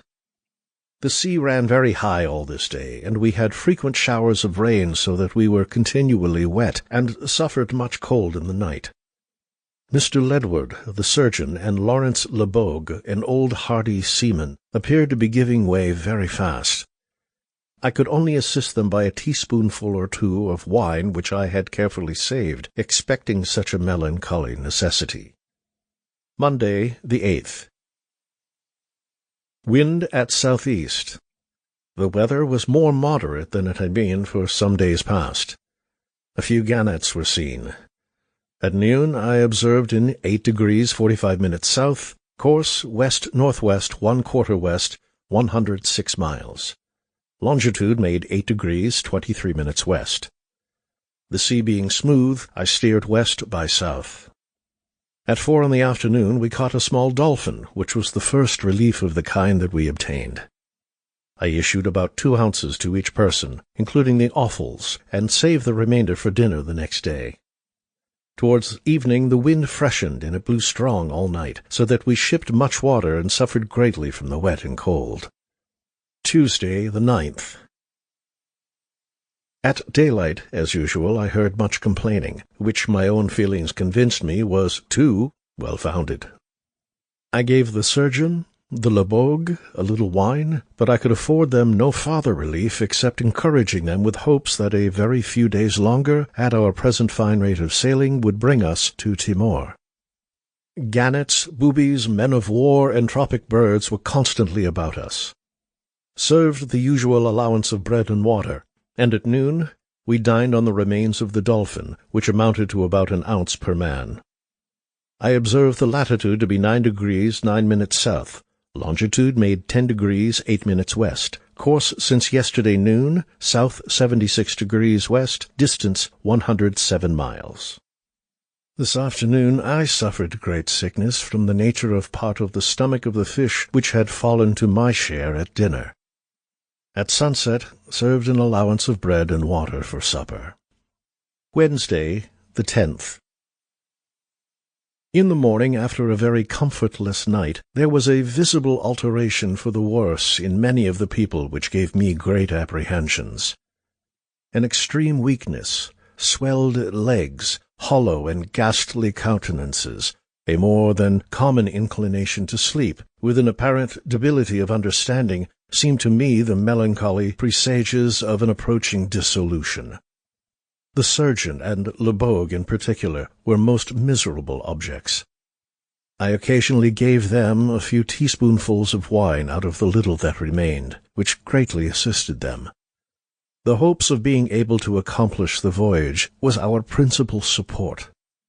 The boatswain very innocently told me that he really thought I looked worse than anyone in the boat. The simplicity with which he uttered such an opinion amused me, and I returned him a better compliment. Our latitude at noon was 9 degrees 16 minutes south, longitude from the north part of New Holland 12 degrees 1 minute west. Course since yesterday noon, west half south 111 miles.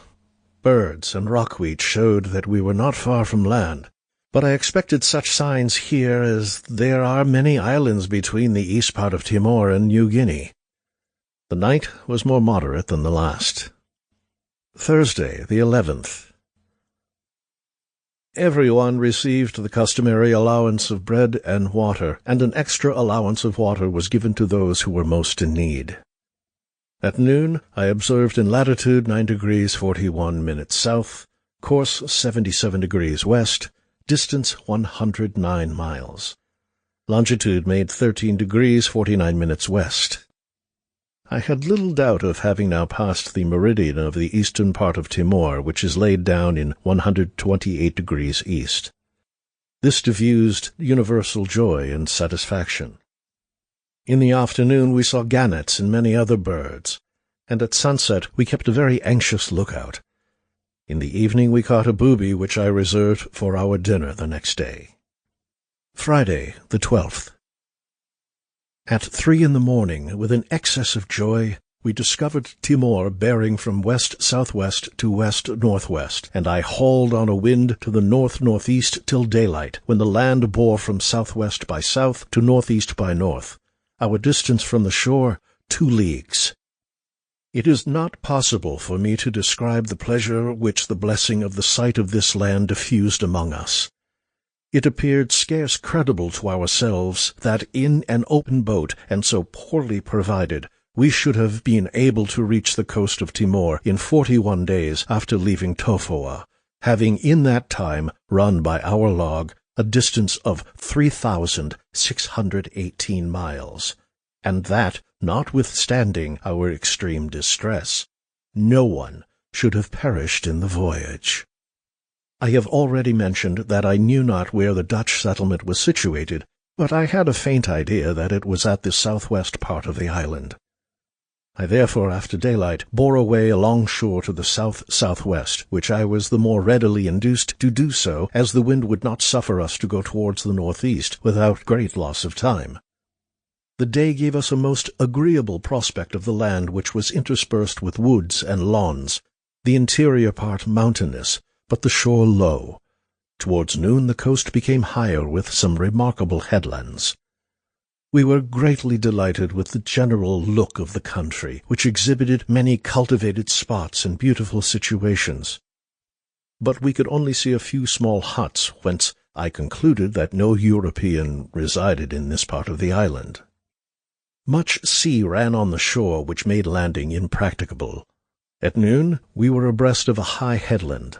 The extremes of the land bore southwest half-west and north-northeast half-east, our distance offshore being 3 miles, latitude by observation 9 degrees 59 minutes south, and my longitude by dead reckoning from the north part of New Holland 15 degrees 6 minutes west.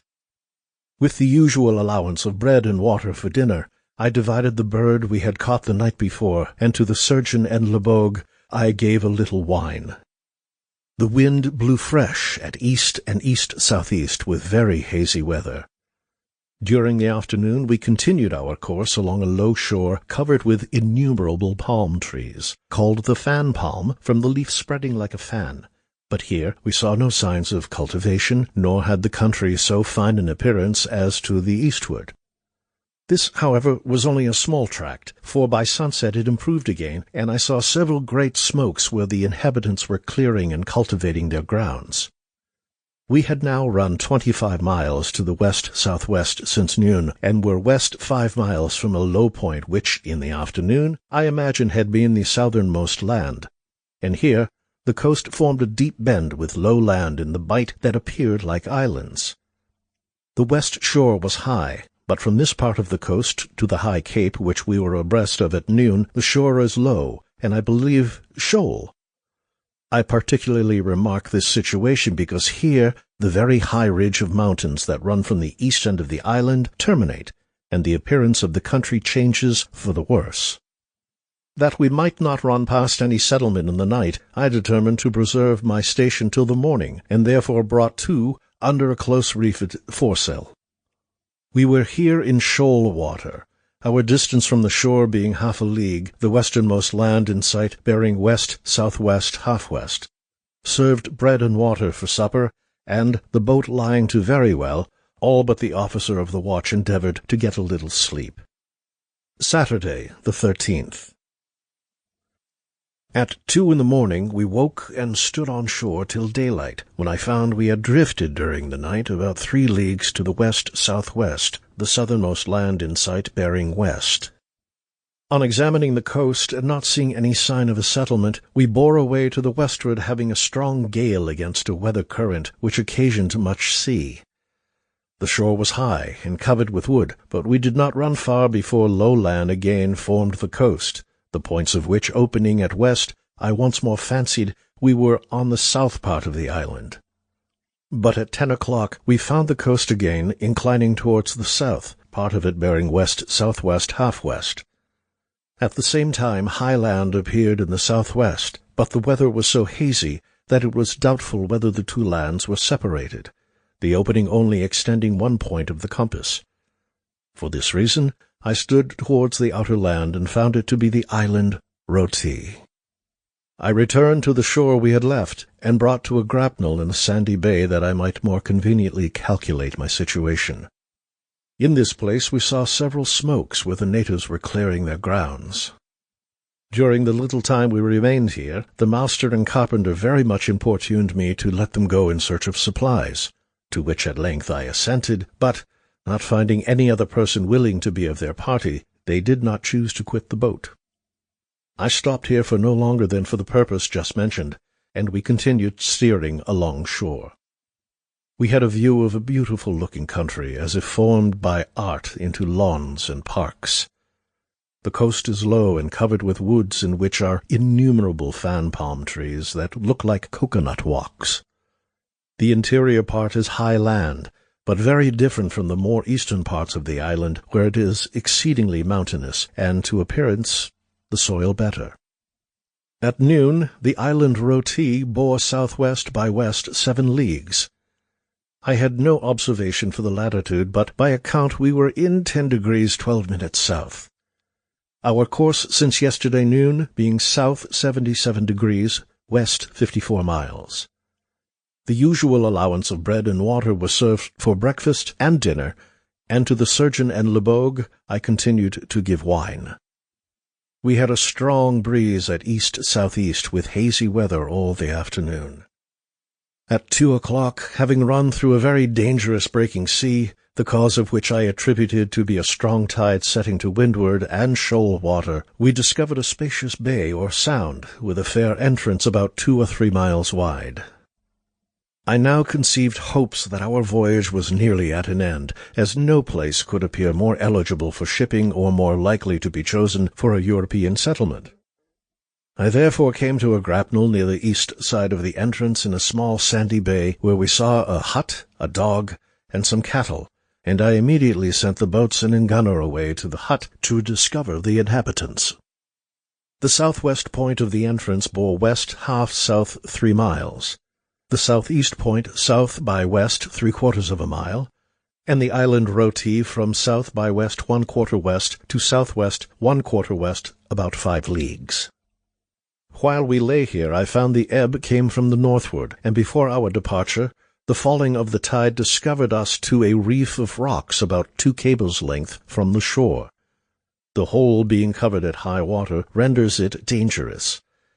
On the opposite shore also appeared very high breakers, but there is nevertheless plenty of room, and certainly a safe channel for a first-rate man-of-war. The bay, or sound, within, seemed to be of considerable extent, the northern part being about 5 leagues distant. Here the land made in moderate risings joined by lower grounds. But the island Roti to the southward is the best mark by which to know this place. I had just time to make these remarks when I saw the boatswain and gunner returning with some of the natives. I therefore no longer doubted of our success, and that our expectations would be fully gratified.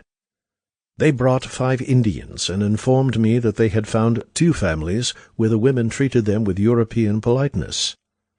From these people I learned that the governor resided at a place called Kupang, which was some distance to the northeast.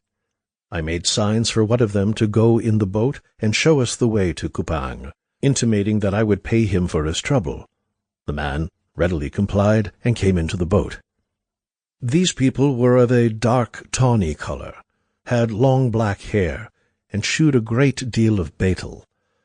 Their dress was a square piece of cloth round the hips, in the folds of which was stuck a large knife. A handkerchief wrapped round the head, and another hanging by the 4 corners from the shoulders, which served as a bag for their betel equipage. They brought us a few pieces of dried turtle and some ears of Indian corn. This last was the most welcome, for the turtle was so hard it could not be eaten without first being soaked in hot water. They offered to bring us some other refreshments if I would wait. But, as the pilot was willing, I determined to push on. It was about half an hour past 4 when we sailed.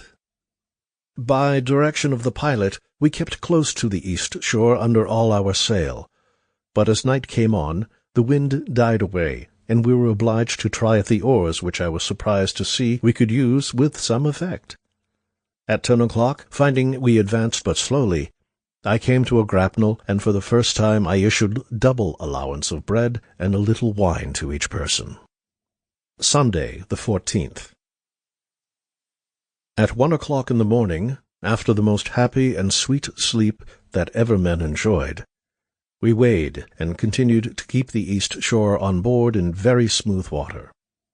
When at last I found we were again open to the sea, the whole of the land to the westward that we had passed being an island, which the pilot called Pulo Samo. The northern entrance of this channel is about 1/2 mile and 1/2 or 2 miles wide, and I had no ground at 10 fathoms. The report of 2 cannon that were fired gave new life to everyone, and soon after we discovered 2 square-rigged vessels and a cutter at anchor to the eastward. We endeavored to work to windward, but were obliged to take to our oars again, having lost ground on each tack. We kept close to the shore, and continued rowing till 4 o'clock, when I brought to a grapnel and gave another allowance of bread and wine to all hands. As soon as we had rested a little, we weighed again, and rowed till near daylight, when we came to a grapnel of a small fort and town, which the pilot told me was Kupang. Among the things which the boatswain had thrown into the boat before we left the ship was a bundle of signal flags that had been used by the boats to show the depth of water in sounding. With these we had in the course of the passage made a small jack, which I now hoisted in the main shrouds as a signal of distress, for I did not think proper to land without leave. Soon after daybreak a soldier hailed us to land, which I immediately did among a crowd of Indians, and was agreeably surprised to meet with an English sailor, who belonged to one of the vessels in the road. His captain told me he was the second person in the town. I therefore desired to be conducted to him, as I was informed the governor was ill and could not then be spoken with. Captain Spikerman received me with great humanity. I informed him of our distressed situation, and requested that care might be taken of those who were with me without delay, on which he gave directions for their immediate reception at his own house, and went himself to the governor to know at what time I could be permitted to see him, which was fixed to be at 11 o'clock. I now desired my people to come on shore, which was as much as some of them could do, being scarce able to walk. They, however, were helped to the house, and found tea with bread and butter provided for their breakfast. The abilities of a painter, perhaps, could seldom have been displayed to more advantage than in the delineation of the 2 groups of figures which at this time presented themselves to each other. An indifferent spectator would have been at a loss which most to admire: the eyes of famine sparkling at immediate relief, or the horror of their preservers at the sight of so many spectres, whose ghastly countenances, if the cause had been unknown, would rather have excited terror than pity. Our bodies were nothing but skin and bones. Our limbs were full of sores, and we were clothed in rags. In this condition, with tears of joy and gratitude flowing down our cheeks, the people of Timor beheld us with a mixture of horror, surprise, and pity. The governor, Mr. William Adrian van Este, notwithstanding extreme ill health, became so anxious about us that I saw him before the appointed time. He received me with great affection, and gave me the fullest proofs that he was possessed of every feeling of a humane and good man. Sorry as he was, he said, that such a calamity could ever have happened to us. Yet he considered it as the greatest blessing of his life that we had fallen under his protection, and, though his infirmity was so great that he could not do the office of a friend himself, he would give such orders as I might be certain would procure us every supply we wanted. A house should be immediately prepared for me, and with respect to my people, he said that I might have room for them either at the hospital or on board of Captain Spikerman's ship, which lay in the road, and he expressed much uneasiness that Kupang could not afford them better accommodations. The house assigned to me being the only one uninhabited, and the situation of the few families that lived at this place such that they could not conveniently receive strangers. For the present, till matters could be properly regulated, he gave directions that victuals for my people should be dressed at his own house. On returning to Captain Spikerman's house, I found that every kind of relief had been given to my people. The surgeon had dressed their sores, and the cleaning of their persons had not been less attended to, several friendly gifts of apparel having been presented to them. I desired to be shown the house that was intended for me, which I found ready, with servants to attend. It consisted of a hall with a room at each end and a loft overhead, and was surrounded by a piazza with an outer apartment in one corner and a communication from the back part of the house to the street. I therefore determined, instead of separating from my people, to lodge them all with me, and I divided the house as follows. One room I took to myself, the other I allotted to the master, surgeon, Mr. Nelson, and the gunner, the loft to the other officers, and the outer apartment to the men. The hall was common to the officers, and the men had the back piazza. Of this disposition I informed the governor, and he sent down chairs, tables, and benches, with bedding and other necessaries for the use of everyone. The governor, when I took my leave, had desired me to acquaint him with everything of which I stood in need, but it was only at particular times that he had a few moments of ease, or could attend to anything, being in a dying state with an incurable disease. On this account I transacted whatever business I had with Mr. Timotheus Wanjon, the second of this place, who was the governor's son-in-law, and who also contributed everything in his power to make our situation comfortable. I had been, therefore, misinformed by the seaman, who told me that Captain Spikerman was the next person in command to the governor. At noon a dinner was brought to the house sufficiently good to make persons more accustomed to plenty eat too much. Yet I believe few in such a situation would have observed more moderation than my people did. My greatest apprehension was that they would eat too much fruit, of which there was great variety in season at this time. Having seen everyone enjoy this meal of plenty, I dined myself with Mr. Wanjon, but I felt no extraordinary inclination to eat or drink. Rest and quiet I considered as more necessary to the re-establishment of my health, and therefore retired soon to my room, which I found furnished with every convenience. But instead of rest, my mind was disposed to reflect on our late sufferings, and on the failure of the expedition, but above all on the thanks due to Almighty God, who had given us power to support and bear such heavy calamities, and had enabled me at last to be the means of saving 18 lives. In times of difficulty there will generally arise circumstances that bear particularly hard on a commander.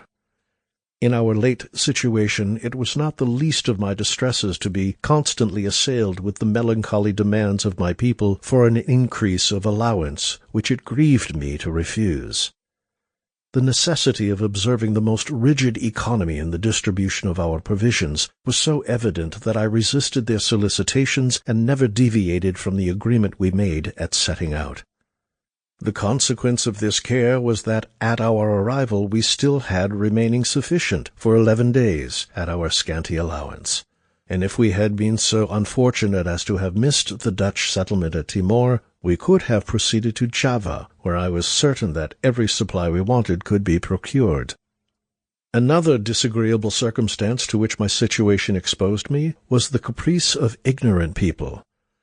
Had I been incapable of acting, they would have carried the boat on shore as soon as we made the island of Timor, without considering that landing among the natives at a distance from the European settlement might have been as dangerous as among any other Indians. The quantity of provisions with which we left the ship was not more than we should have consumed in 5 days, had there been no necessity for husbanding our stock. The mutineers must naturally have concluded that we could have no other place of refuge than the Friendly Islands, for it was not likely they should imagine that, so poorly equipped as we were in every respect, there could have been a possibility of our attempting to return homewards. Much less can they suspect that the account of their villainy has already reached their native country. When I reflect how providentially our lives were saved at Tofoa by the Indians delaying their attack, and that with scarce anything to support life, we crossed a sea of more than 1,200 leagues without shelter from the inclemency of the weather, when I reflect that in an open boat with so much stormy weather we escaped foundering, that not any of us were taken off by disease, that we had the great good fortune to pass the unfriendly natives of other countries without accident, and at last happily to meet with the most friendly and best of people to relieve our distresses. I say, when I reflect on all these wonderful escapes, the remembrance of such great mercies enables me to bear, with resignation and cheerfulness, the failure of an expedition, the success of which I had so much at heart, and which was frustrated at a time when I was congratulating myself on the fairest prospect of being able to complete it in a manner that would fully have answered the intention of His Majesty and the humane promoters of so benevolent a plan. With respect to the preservation of our health during a course of 16 days of heavy and almost continual rain, I would recommend to everyone in a similar situation the method we practiced, which is to dip their clothes in the salt water and wring them out as often as they become filled with rain. It was the only resource we had, and I believe was of the greatest service to us, for it felt more like a change of dry clothes than could well be imagined. We had occasion to do this so often that at length all our clothes were wrung to pieces, for, except the few days we passed on the coast of New Holland, we were continually wet, either with rain or sea. Thus, through the assistance of divine providence, we surmounted the difficulties and distresses of a most perilous voyage, and arrived safe in a hospitable port, where every necessary and comfort were administered to us with a most liberal hand.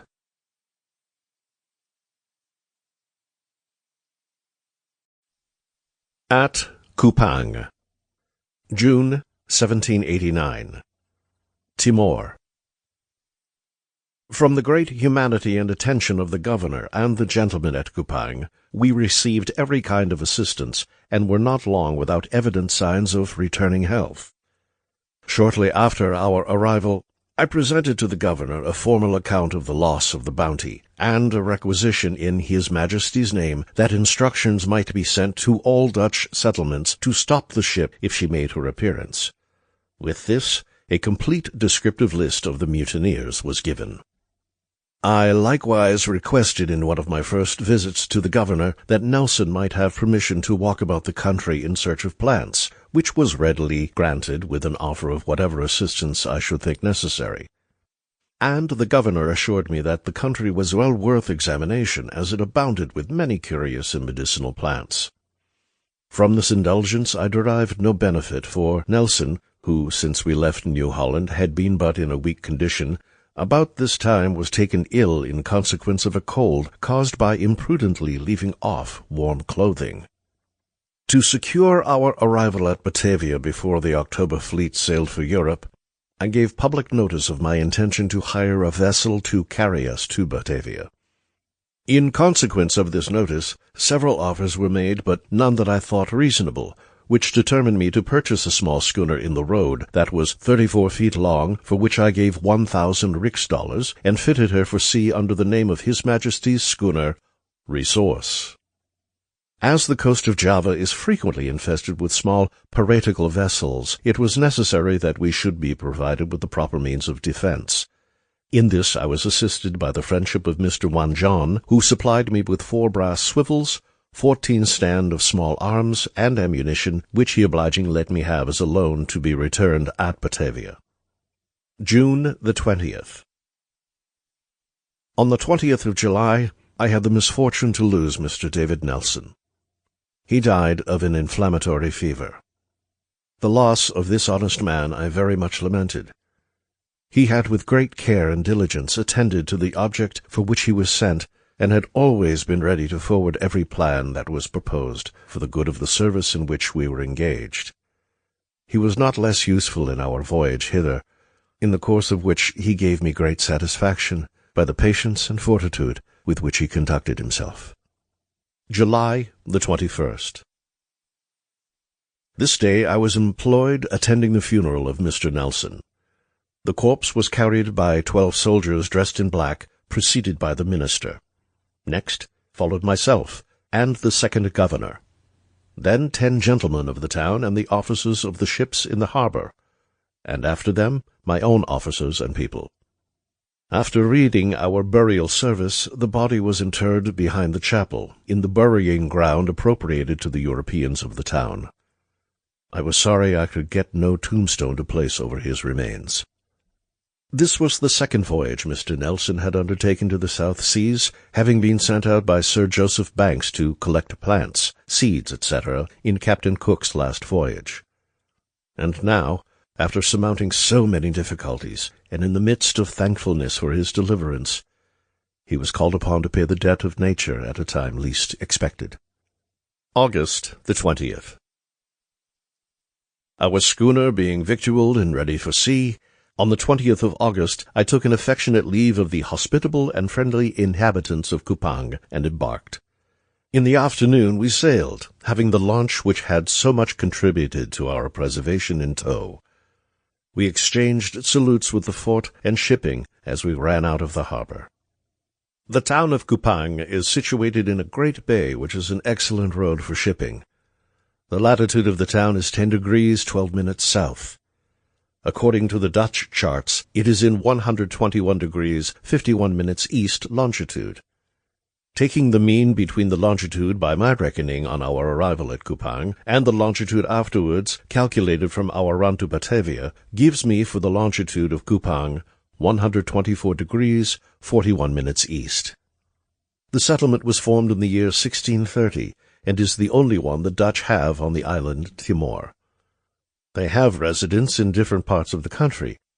On the north side of Timor there is a Portuguese settlement. The produce of the land is chiefly sandalwood and beeswax. The former article is now scarce. Wax they have in great plenty. The bees build their nests in bushes and in the boughs of trees to which the natives cannot approach but with fire.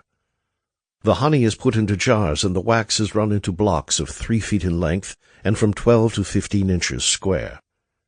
The natives, at least those who live in the neighborhood of Kupang, are of a very indolent disposition, of which the Chinese have taken advantage, for though the Malays are very fond of traffic, most of their trade is carried on in small Chinese vessels of from 10 to 30 tons burden. There is a market at Kupang for the country people in which, however, there is little business done. I have seen a man from the country come to market with 2 potatoes, and this is not unusual. These being sold for 2 doits, equal to a halfpenny English, serve to supply him with betel to chew. And the remainder of the day is passed in lounging about the town. The inland people, who live at a distance from the Europeans, are strong and active, but their want of cleanliness subjects them to filthy diseases. The chief of the natives, or king of the island, is by the Dutch styled Keifer, emperor. This prince lives at a place called Bakanasi, about 4 miles distant from Kupang. His authority over the natives is not wholly undisputed, which is by the Dutch attributed to the intrigues of the Portuguese, who are on the north part of Timor. The island has lately suffered much by a competition between the present king and one of his nephews, which caused a civil war that lasted from the beginning of the year 1786 to 1788, when their differences were settled by a treaty, chiefly in favor of the king. The ravages committed in these disputes have occasioned a scarcity of provisions that, probably from the want of industry in the natives, will not soon be remedied. I had an opportunity of making a visit to the king. His dwelling was a large house which was divided into only 3 apartments and surrounded by a piazza, agreeably situated but very dirty as was all the furniture. The king, who is an elderly man, received me with much civility and ordered refreshments to be set before me, which were tea, rice cakes, roasted Indian corn, and dried buffalo flesh, with about a pint of arrack, which I believe was all he had. His dress was a check wrapper girded round his waist with a silk and gold belt, a loose linen jacket, and a coarse handkerchief about his head. A few of his chiefs were with him who partook of our repast. after which the king retired with 3 of them for a short time, and when he returned presented me with a round plate of metal about 4 inches diameter, on which was stamped the figure of a star. As I had been informed that arrack would be an acceptable present, I was prepared to make a return with which was well received. They never dilute their liquor, and from habit are able to drink a large quantity of spirits at a time without being intoxicated. When a king dies, a large feast is made to which all the inhabitants are invited. The body, after a few days, is put into a coffin which is closed up and kept 3 years before it is interred. The Dutch have been at some pains to establish Christianity among the natives, but it has not gained much ground except in the neighborhood of Kupang. The present king was christened by the name of Bernardus. His Indian name is Bachi Bannock. The scriptures are translated into the Malay language, and prayers are performed in the church at Kupang by a Malay clergyman in that language. I met at Timor with most of the fruits that are described in Captain Cook's first voyage as natives of Batavia, except the mangosteen. The breadfruit tree, called by the Malays sakoam, likewise grows here with great luxuriance, and appears to be as much a native of this island as it is of Otaheite. The fruit is exactly of the same kind, but not so good. A breadfruit of Timor weighs half as much more as one of equal size at Otaheite. It is not used here as bread, but generally eaten with milk and sugar. At Bacanasi, I saw about 20 of the trees, larger than any I have seen at Otaheite. Here is also a sort of breadfruit tree that produces seeds not unlike Windsor beans, and equally palatable either boiled or roasted. No other part of the fruit is edible, and though the tree, I am told, is to all appearance the same as the other, the fruits have but little resemblance, the fruit of this being covered with projecting points nearly half an inch in length. I received a present of some fine plants from the governor, which I was afterwards unfortunately obliged to leave at Batavia for want of a proper room to take care of them in the packet by which I returned to Europe. Mr. Wanjon likewise favoured me with some seeds for His Majesty's garden at Kew, which I had the good fortune to deliver safe on my return, and some of the mountain rice cultivated at Timor on the dry land, which was forwarded to His Majesty's Botanic Garden at St. Vincent and to other parts in the West Indies. A resemblance of language between the people of the South Sea Islands and the inhabitants of many of the islands in the East Indies has been remarked in Captain Cook's first voyage. Here the resemblance appeared stronger than has yet been noticed, particularly in their numerals. But besides the language, I observed some customs among the people of Timor still more striking for their similarity. They practice the taoge of the Friendly Islands, which they call Toombok, and the ro'omee of Otaheite, which they called Ramas. I likewise saw, placed on their graves, offerings of baskets with tobacco and betel. I left the governor, Mr. Van Este, at the point of death. To this gentleman our most grateful thanks are due for the humane and friendly treatment that we received from him. His ill state of health only prevented him from showing us more particular marks of attention. Unhappily, it is to his memory only that I now pay this tribute. It was a fortunate circumstance for us that Mr. Wanjon, the next in place to the governor, was equally humane and ready to relieve us. His attention was unremitting, and, when there was a doubt about supplying me with money to enable me to purchase a vessel, he cheerfully took it upon himself, without which it was evident I should have been too late at Batavia to have sailed for Europe with the October fleet. I can only return such services by ever retaining a grateful remembrance of them. Mr. Max, the town surgeon, likewise behaved to us with the most disinterested humanity. He attended every one with the utmost care, for which I could not prevail on him to receive any payment, or to render me any account or other answer than it was his duty.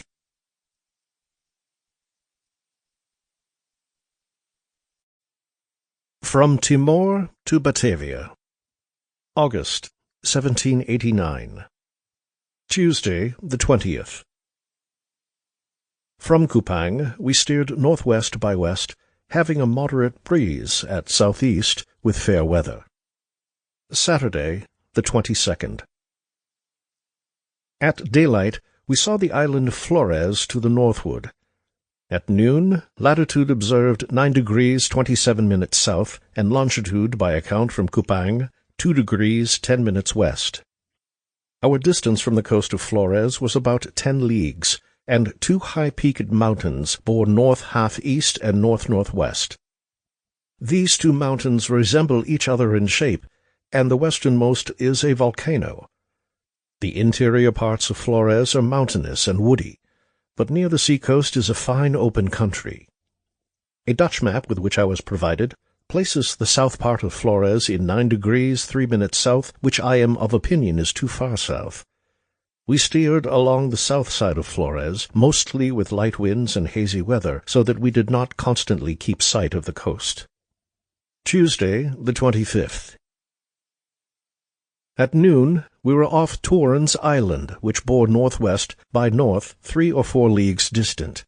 Our latitude observed was 8 degrees 57 minutes south, and longitude made by dead reckoning from Kupang 3 degrees 27 minutes west.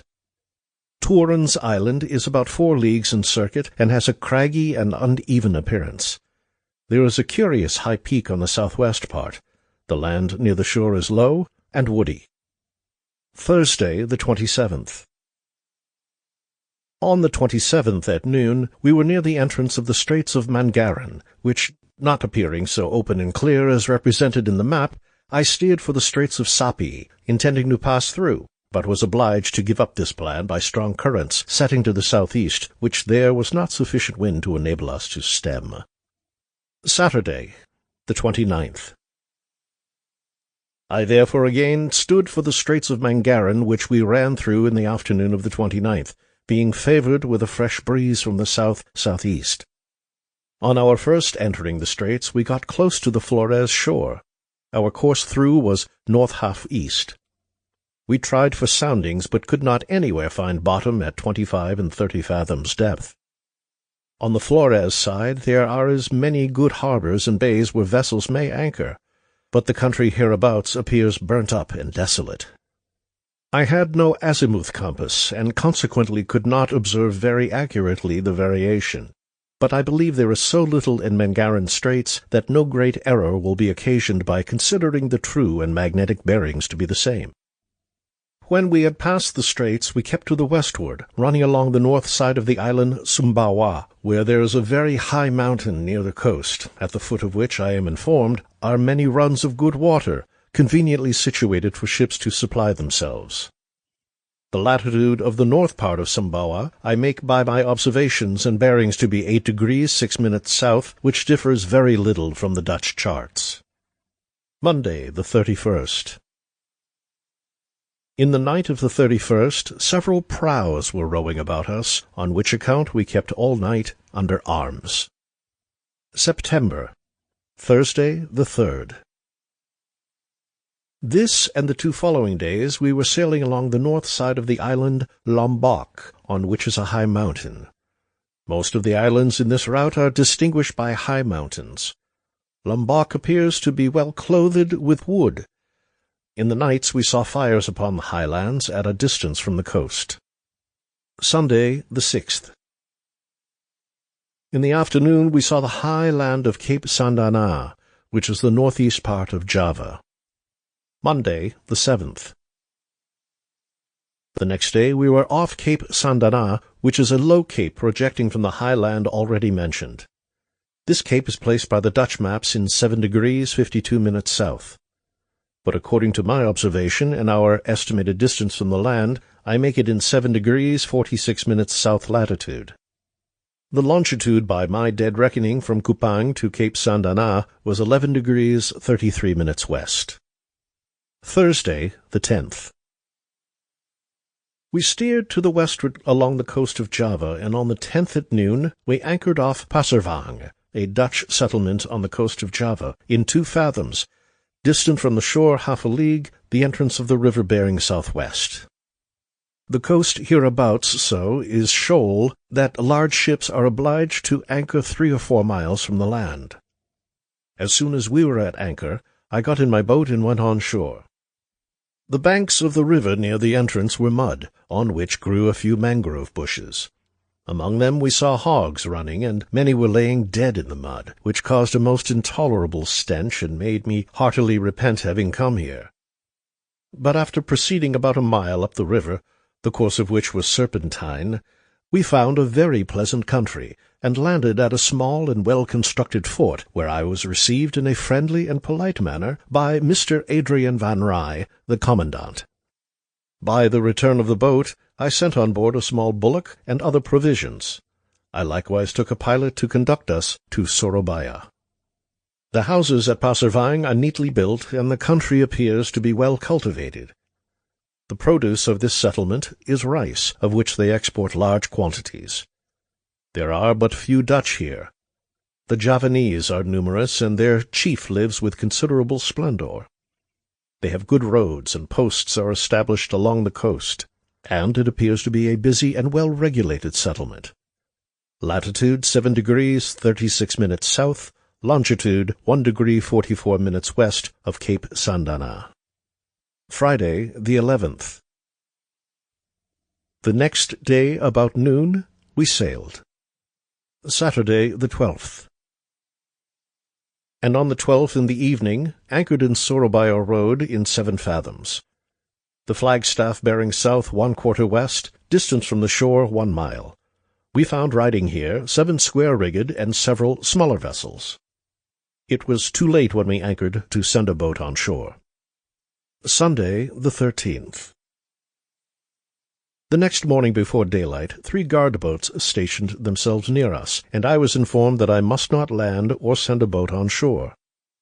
This restriction I learnt from the officer of the guard-boats was in conformity to general orders concerning all strange vessels on their first arrival. At 9 in the forenoon, leave came off for us to land, and soon after the guard-boats quitted us.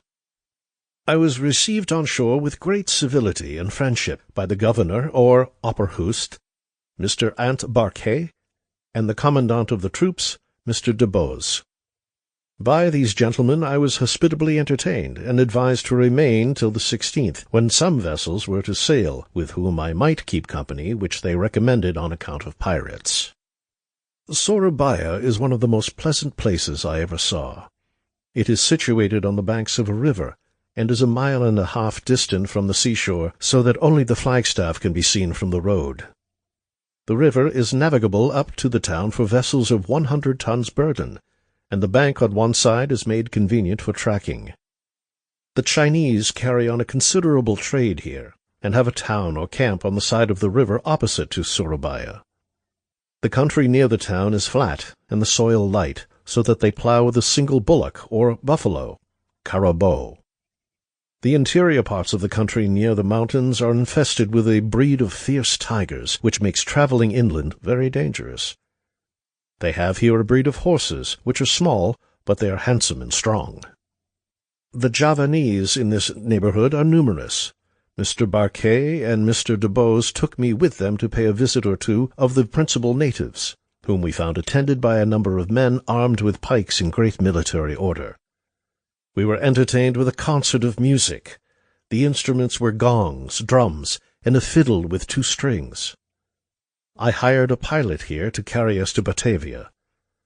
Our latitude observed in Surabaya Road was 7 degrees 11 minutes south.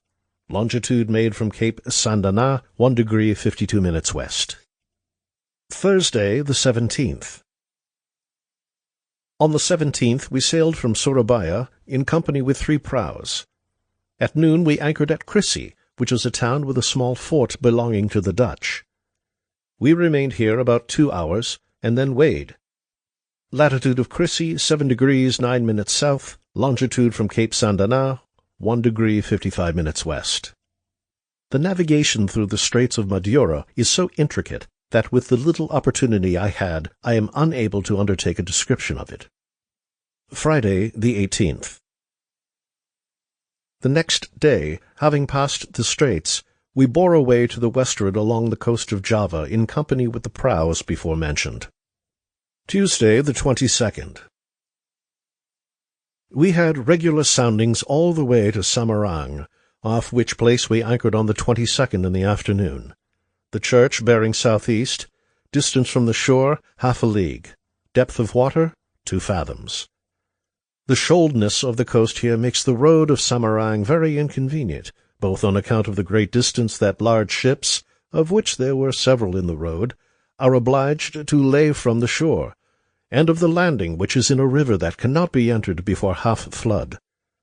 This river resembles the one at Pasirvang, the shores being low with offensive dead animals lying about. I was met at the landing place by the equipage master, and he furnished me with a carriage to carry me to the governor, whose residence is about 2 miles from the town of Samarang. I requested and obtained leave to have our wants supplied, which were to recruit our provisions, and to get any mainmast, having sprung ours in the passage from Surabaya. Samarang is a fortified town, surrounded by a wall and ditch, and is the most considerable settlement next to Batavia that the Dutch have in Java. Here is a very good hospital and a public school, chiefly for teaching the mathematics. They have likewise a theatre. Provisions are remarkably cheap here, beef being at 10 doits per pound, and the price of a fowl 12 doits. I experienced great civility from some of the gentlemen at Samarang, particularly from Mr. Le Baron de Bose, a merchant, brother to the Mr. de Bose, commandant of the troops at Surabaya, and from Mr. Abegg, the surgeon of the hospital, to whom we were indebted for advice and medicines for which he would not consent to receive payment. The latitude of Samarang is 6 degrees 57 minutes, longitude by my reckoning from Cape Saint-Donat 4 degrees 7 minutes west. Saturday, the 26th. On the 26th we sailed from Samarang, and with us a galley mounting 6 swivels, which the governor had directed to accompany us to Batavia. October, Thursday the 1st. On the 1st of October we anchored in Batavia Road, where we found riding a Dutch ship of war and 20 sail of Dutch East India ships, besides many smaller vessels.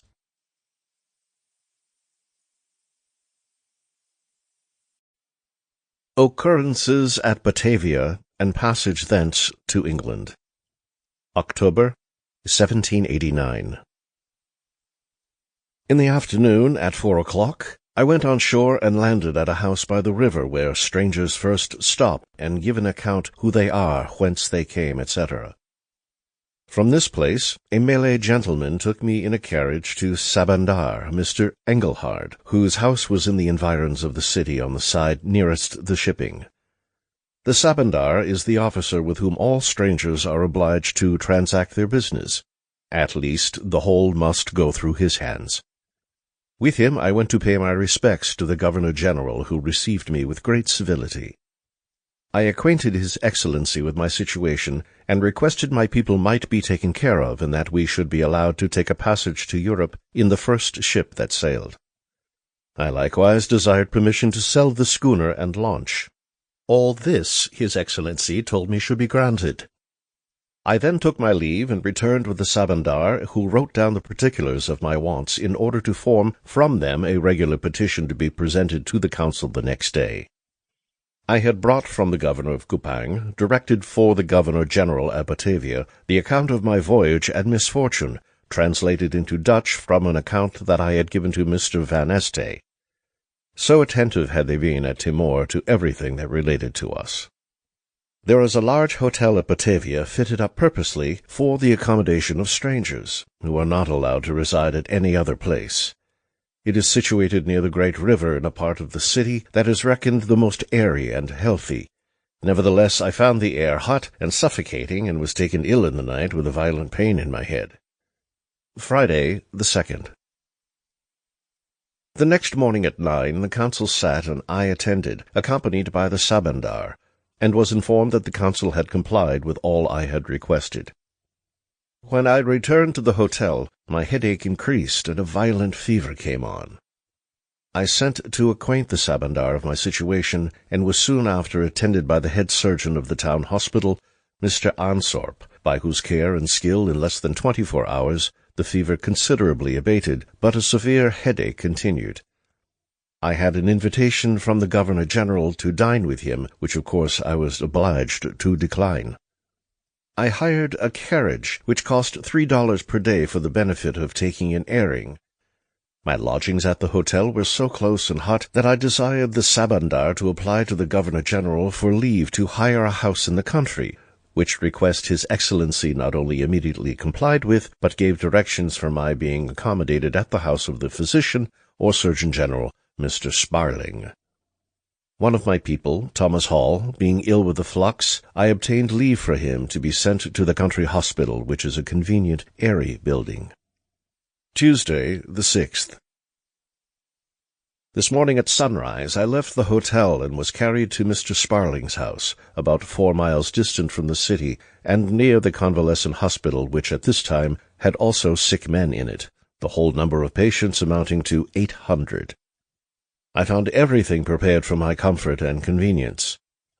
Mr. Sparling would suffer me to take no medicine, though I had still considerable fever with headache, but I found so much relief from the difference of the air that in the evening I was able to accompany Mr. Sparling on a visit to the Governor-General at one of his country seats, where we found many ladies all dressed in the Malay fashion, some of them richly ornamented with jewels.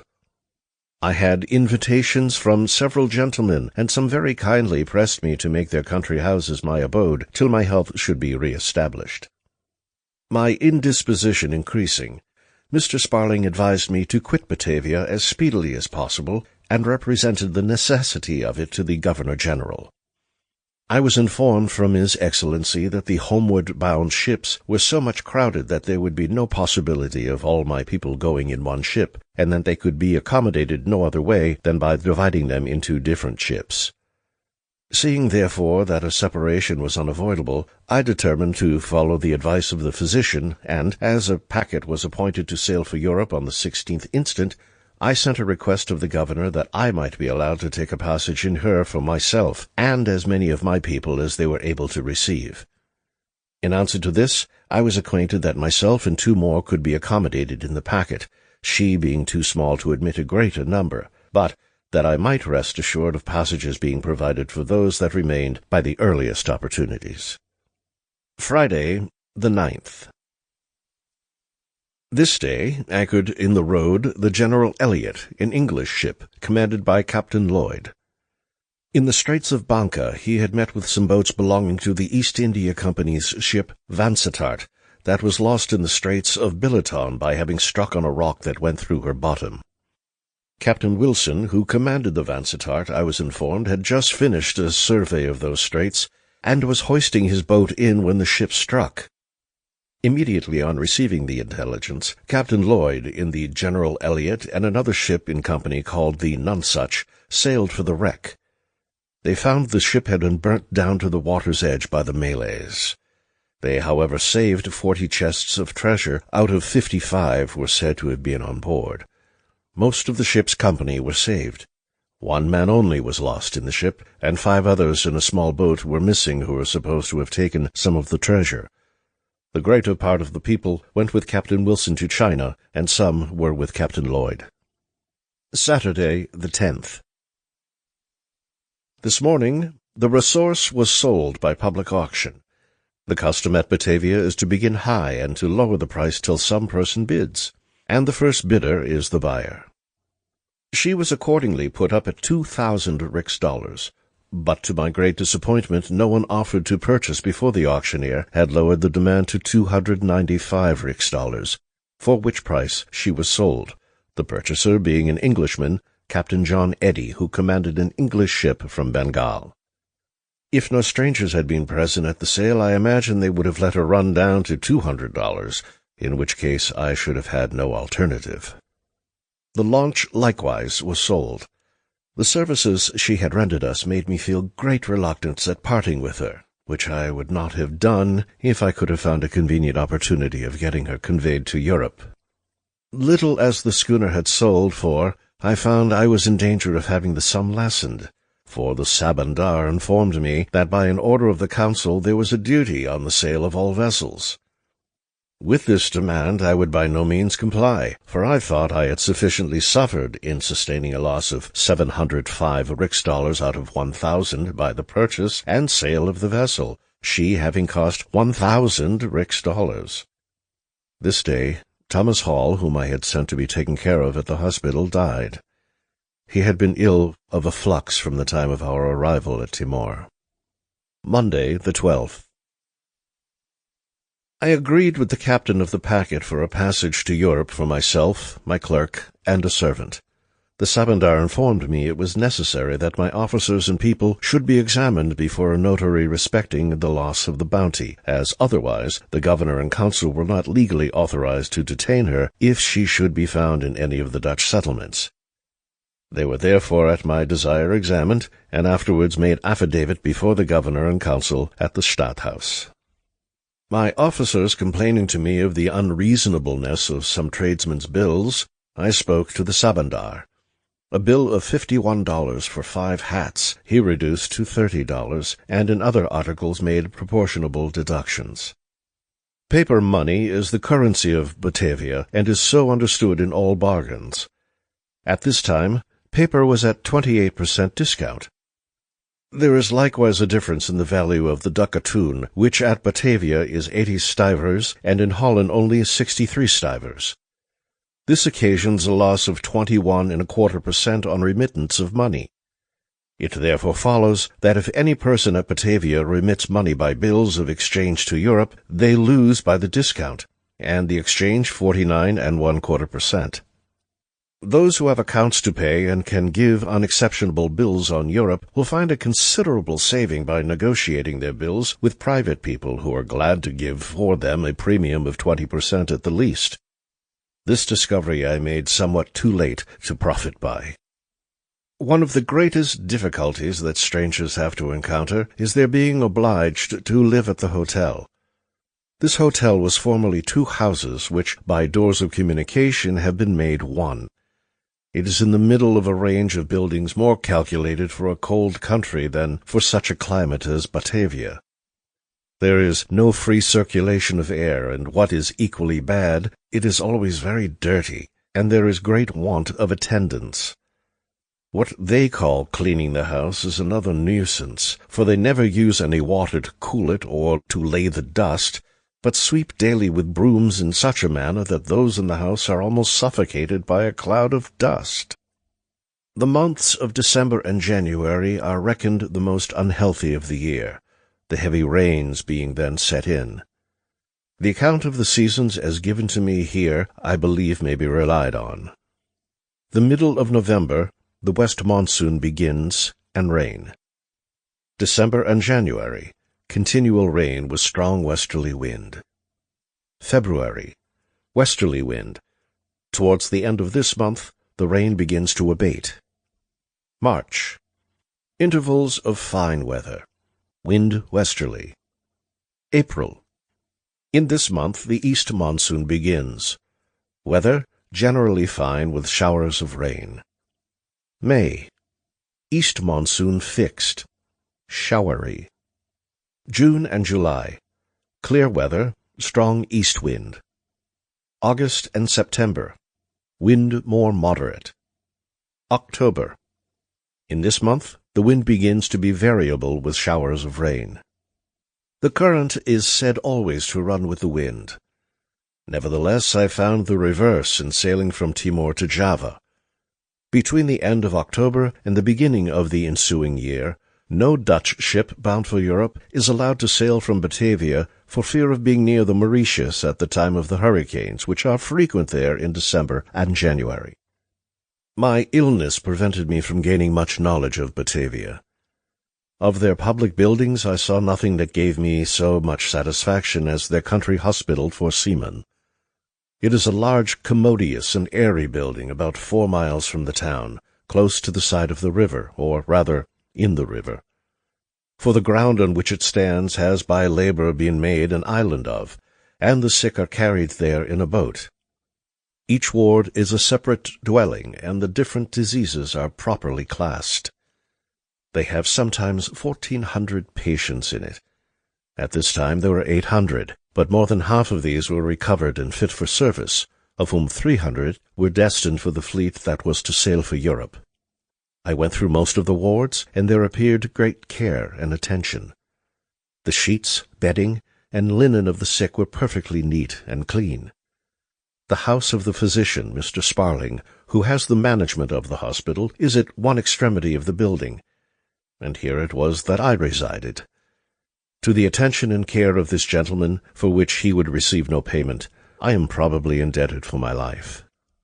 The hospital in the town is well attended, but the situation is so ill-chosen that it certainly would be the saving of many lives to build one in its stead up the river, which might be done with great advantage, as water carriage is so easy and convenient.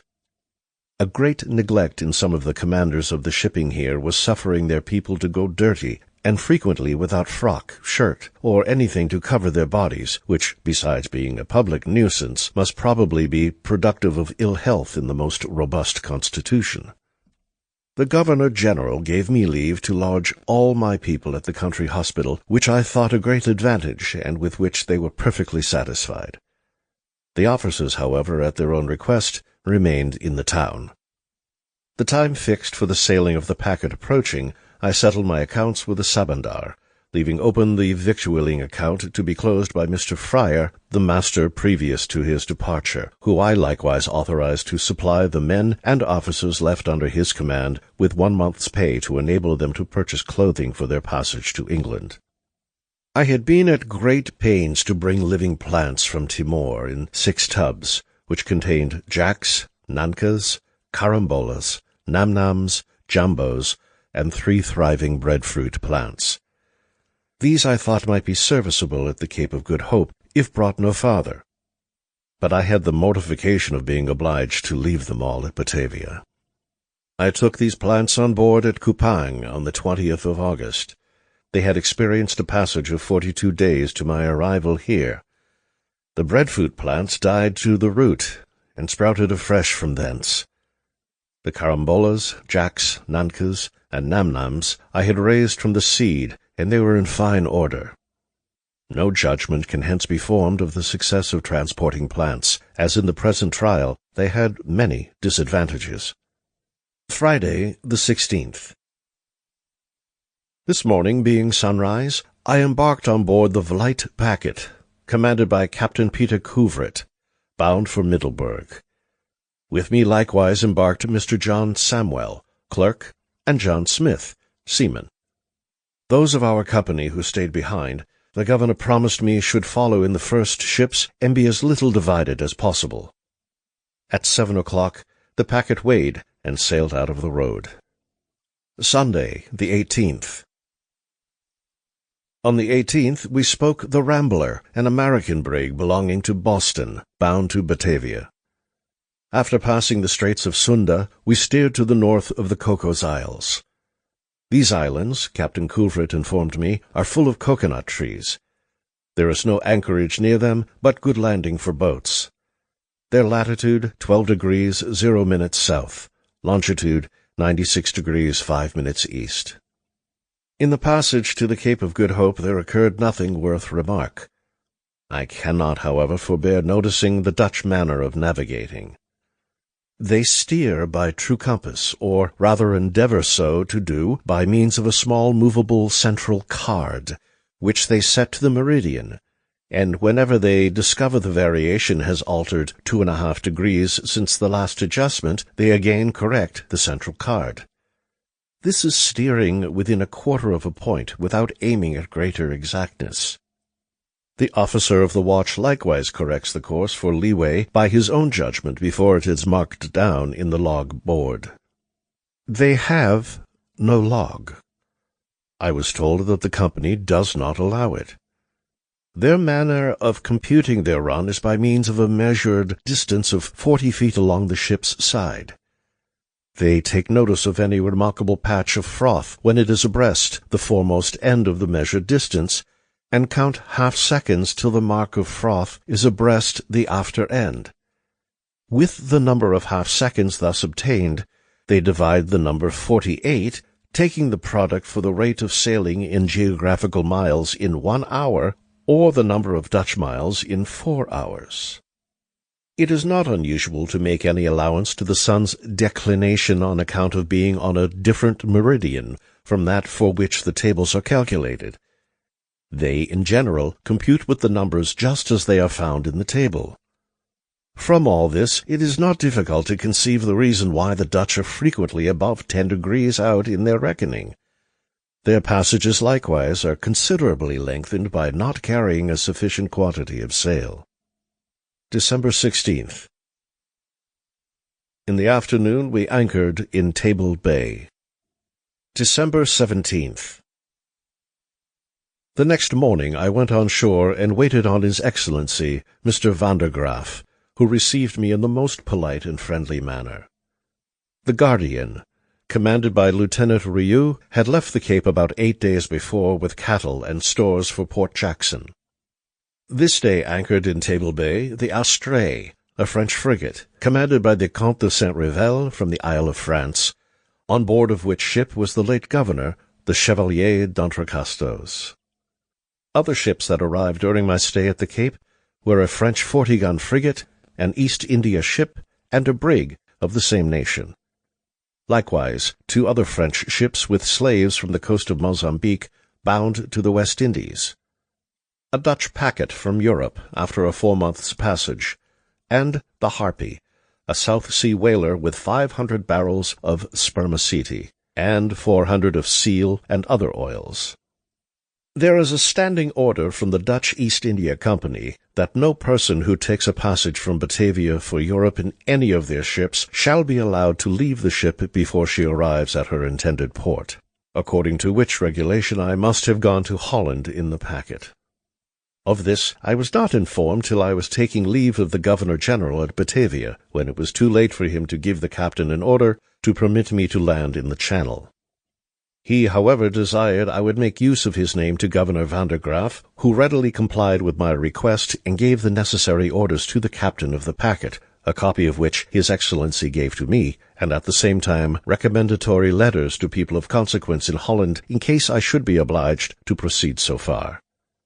I left a letter at the Cape of Good Hope to be forwarded to Governor Phillips at Port Jackson by the first opportunity, containing a short account of my voyage, with a descriptive list of the pirates. And from Batavia I had written to Lord Cornwallis, so that every part of India will be prepared to receive them. Saturday, the 2nd. We sailed from the Cape in company with the Astray French frigate. The next morning neither ship nor land were in sight. On the 15th we passed in sight of the island St. Helena. The 21st we saw the island Ascension. On the 10th of February, the wind being at northeast, blowing fresh, our sails were covered with a fine orange-colored dust. Fuego, the westernmost of the Cape de Verde Islands, and the nearest land to us on that day at noon, bore northeast by east-half-east, distance 140 leagues. When we had passed the latitude of the Western Islands, a lookout was kept for some rocks which Captain Couvret had been informed lay in latitude 44 degrees 25 minutes north and 2 degrees 50 minutes east longitude from the east end of St. Michael. This information Captain Couvret had received from a person that he knew and who said he had seen them. On the 13th of March we saw the Bill of Portland, and on the evening of the next day, Sunday, March the 14th, I left the packet and was landed at Portsmouth by an Isle of Wight boat. Those of my officers and people whom I left at Batavia were provided with passages in the earliest ships, and at the time we parted were apparently in good health. Nevertheless, they did not all live to quit Batavia. Mr. Elphinstone, master's mate, and Peter Linkletter, seaman, died within a fortnight after my departure, the hardships they had experienced having rendered them unequal to cope with so unhealthy a climate as that of Batavia. The remainder embarked on board the Dutch fleet for Europe, and arrived safe at this country, except Robert Lamb, who died on the passage, and Mr. Ledward, the surgeon, who has not yet been heard of. Thus, of 19 who were forced by the mutineers into the launch, it has pleased God that 12 should surmount the difficulties and dangers of the voyage, and live to revisit their native country. The End.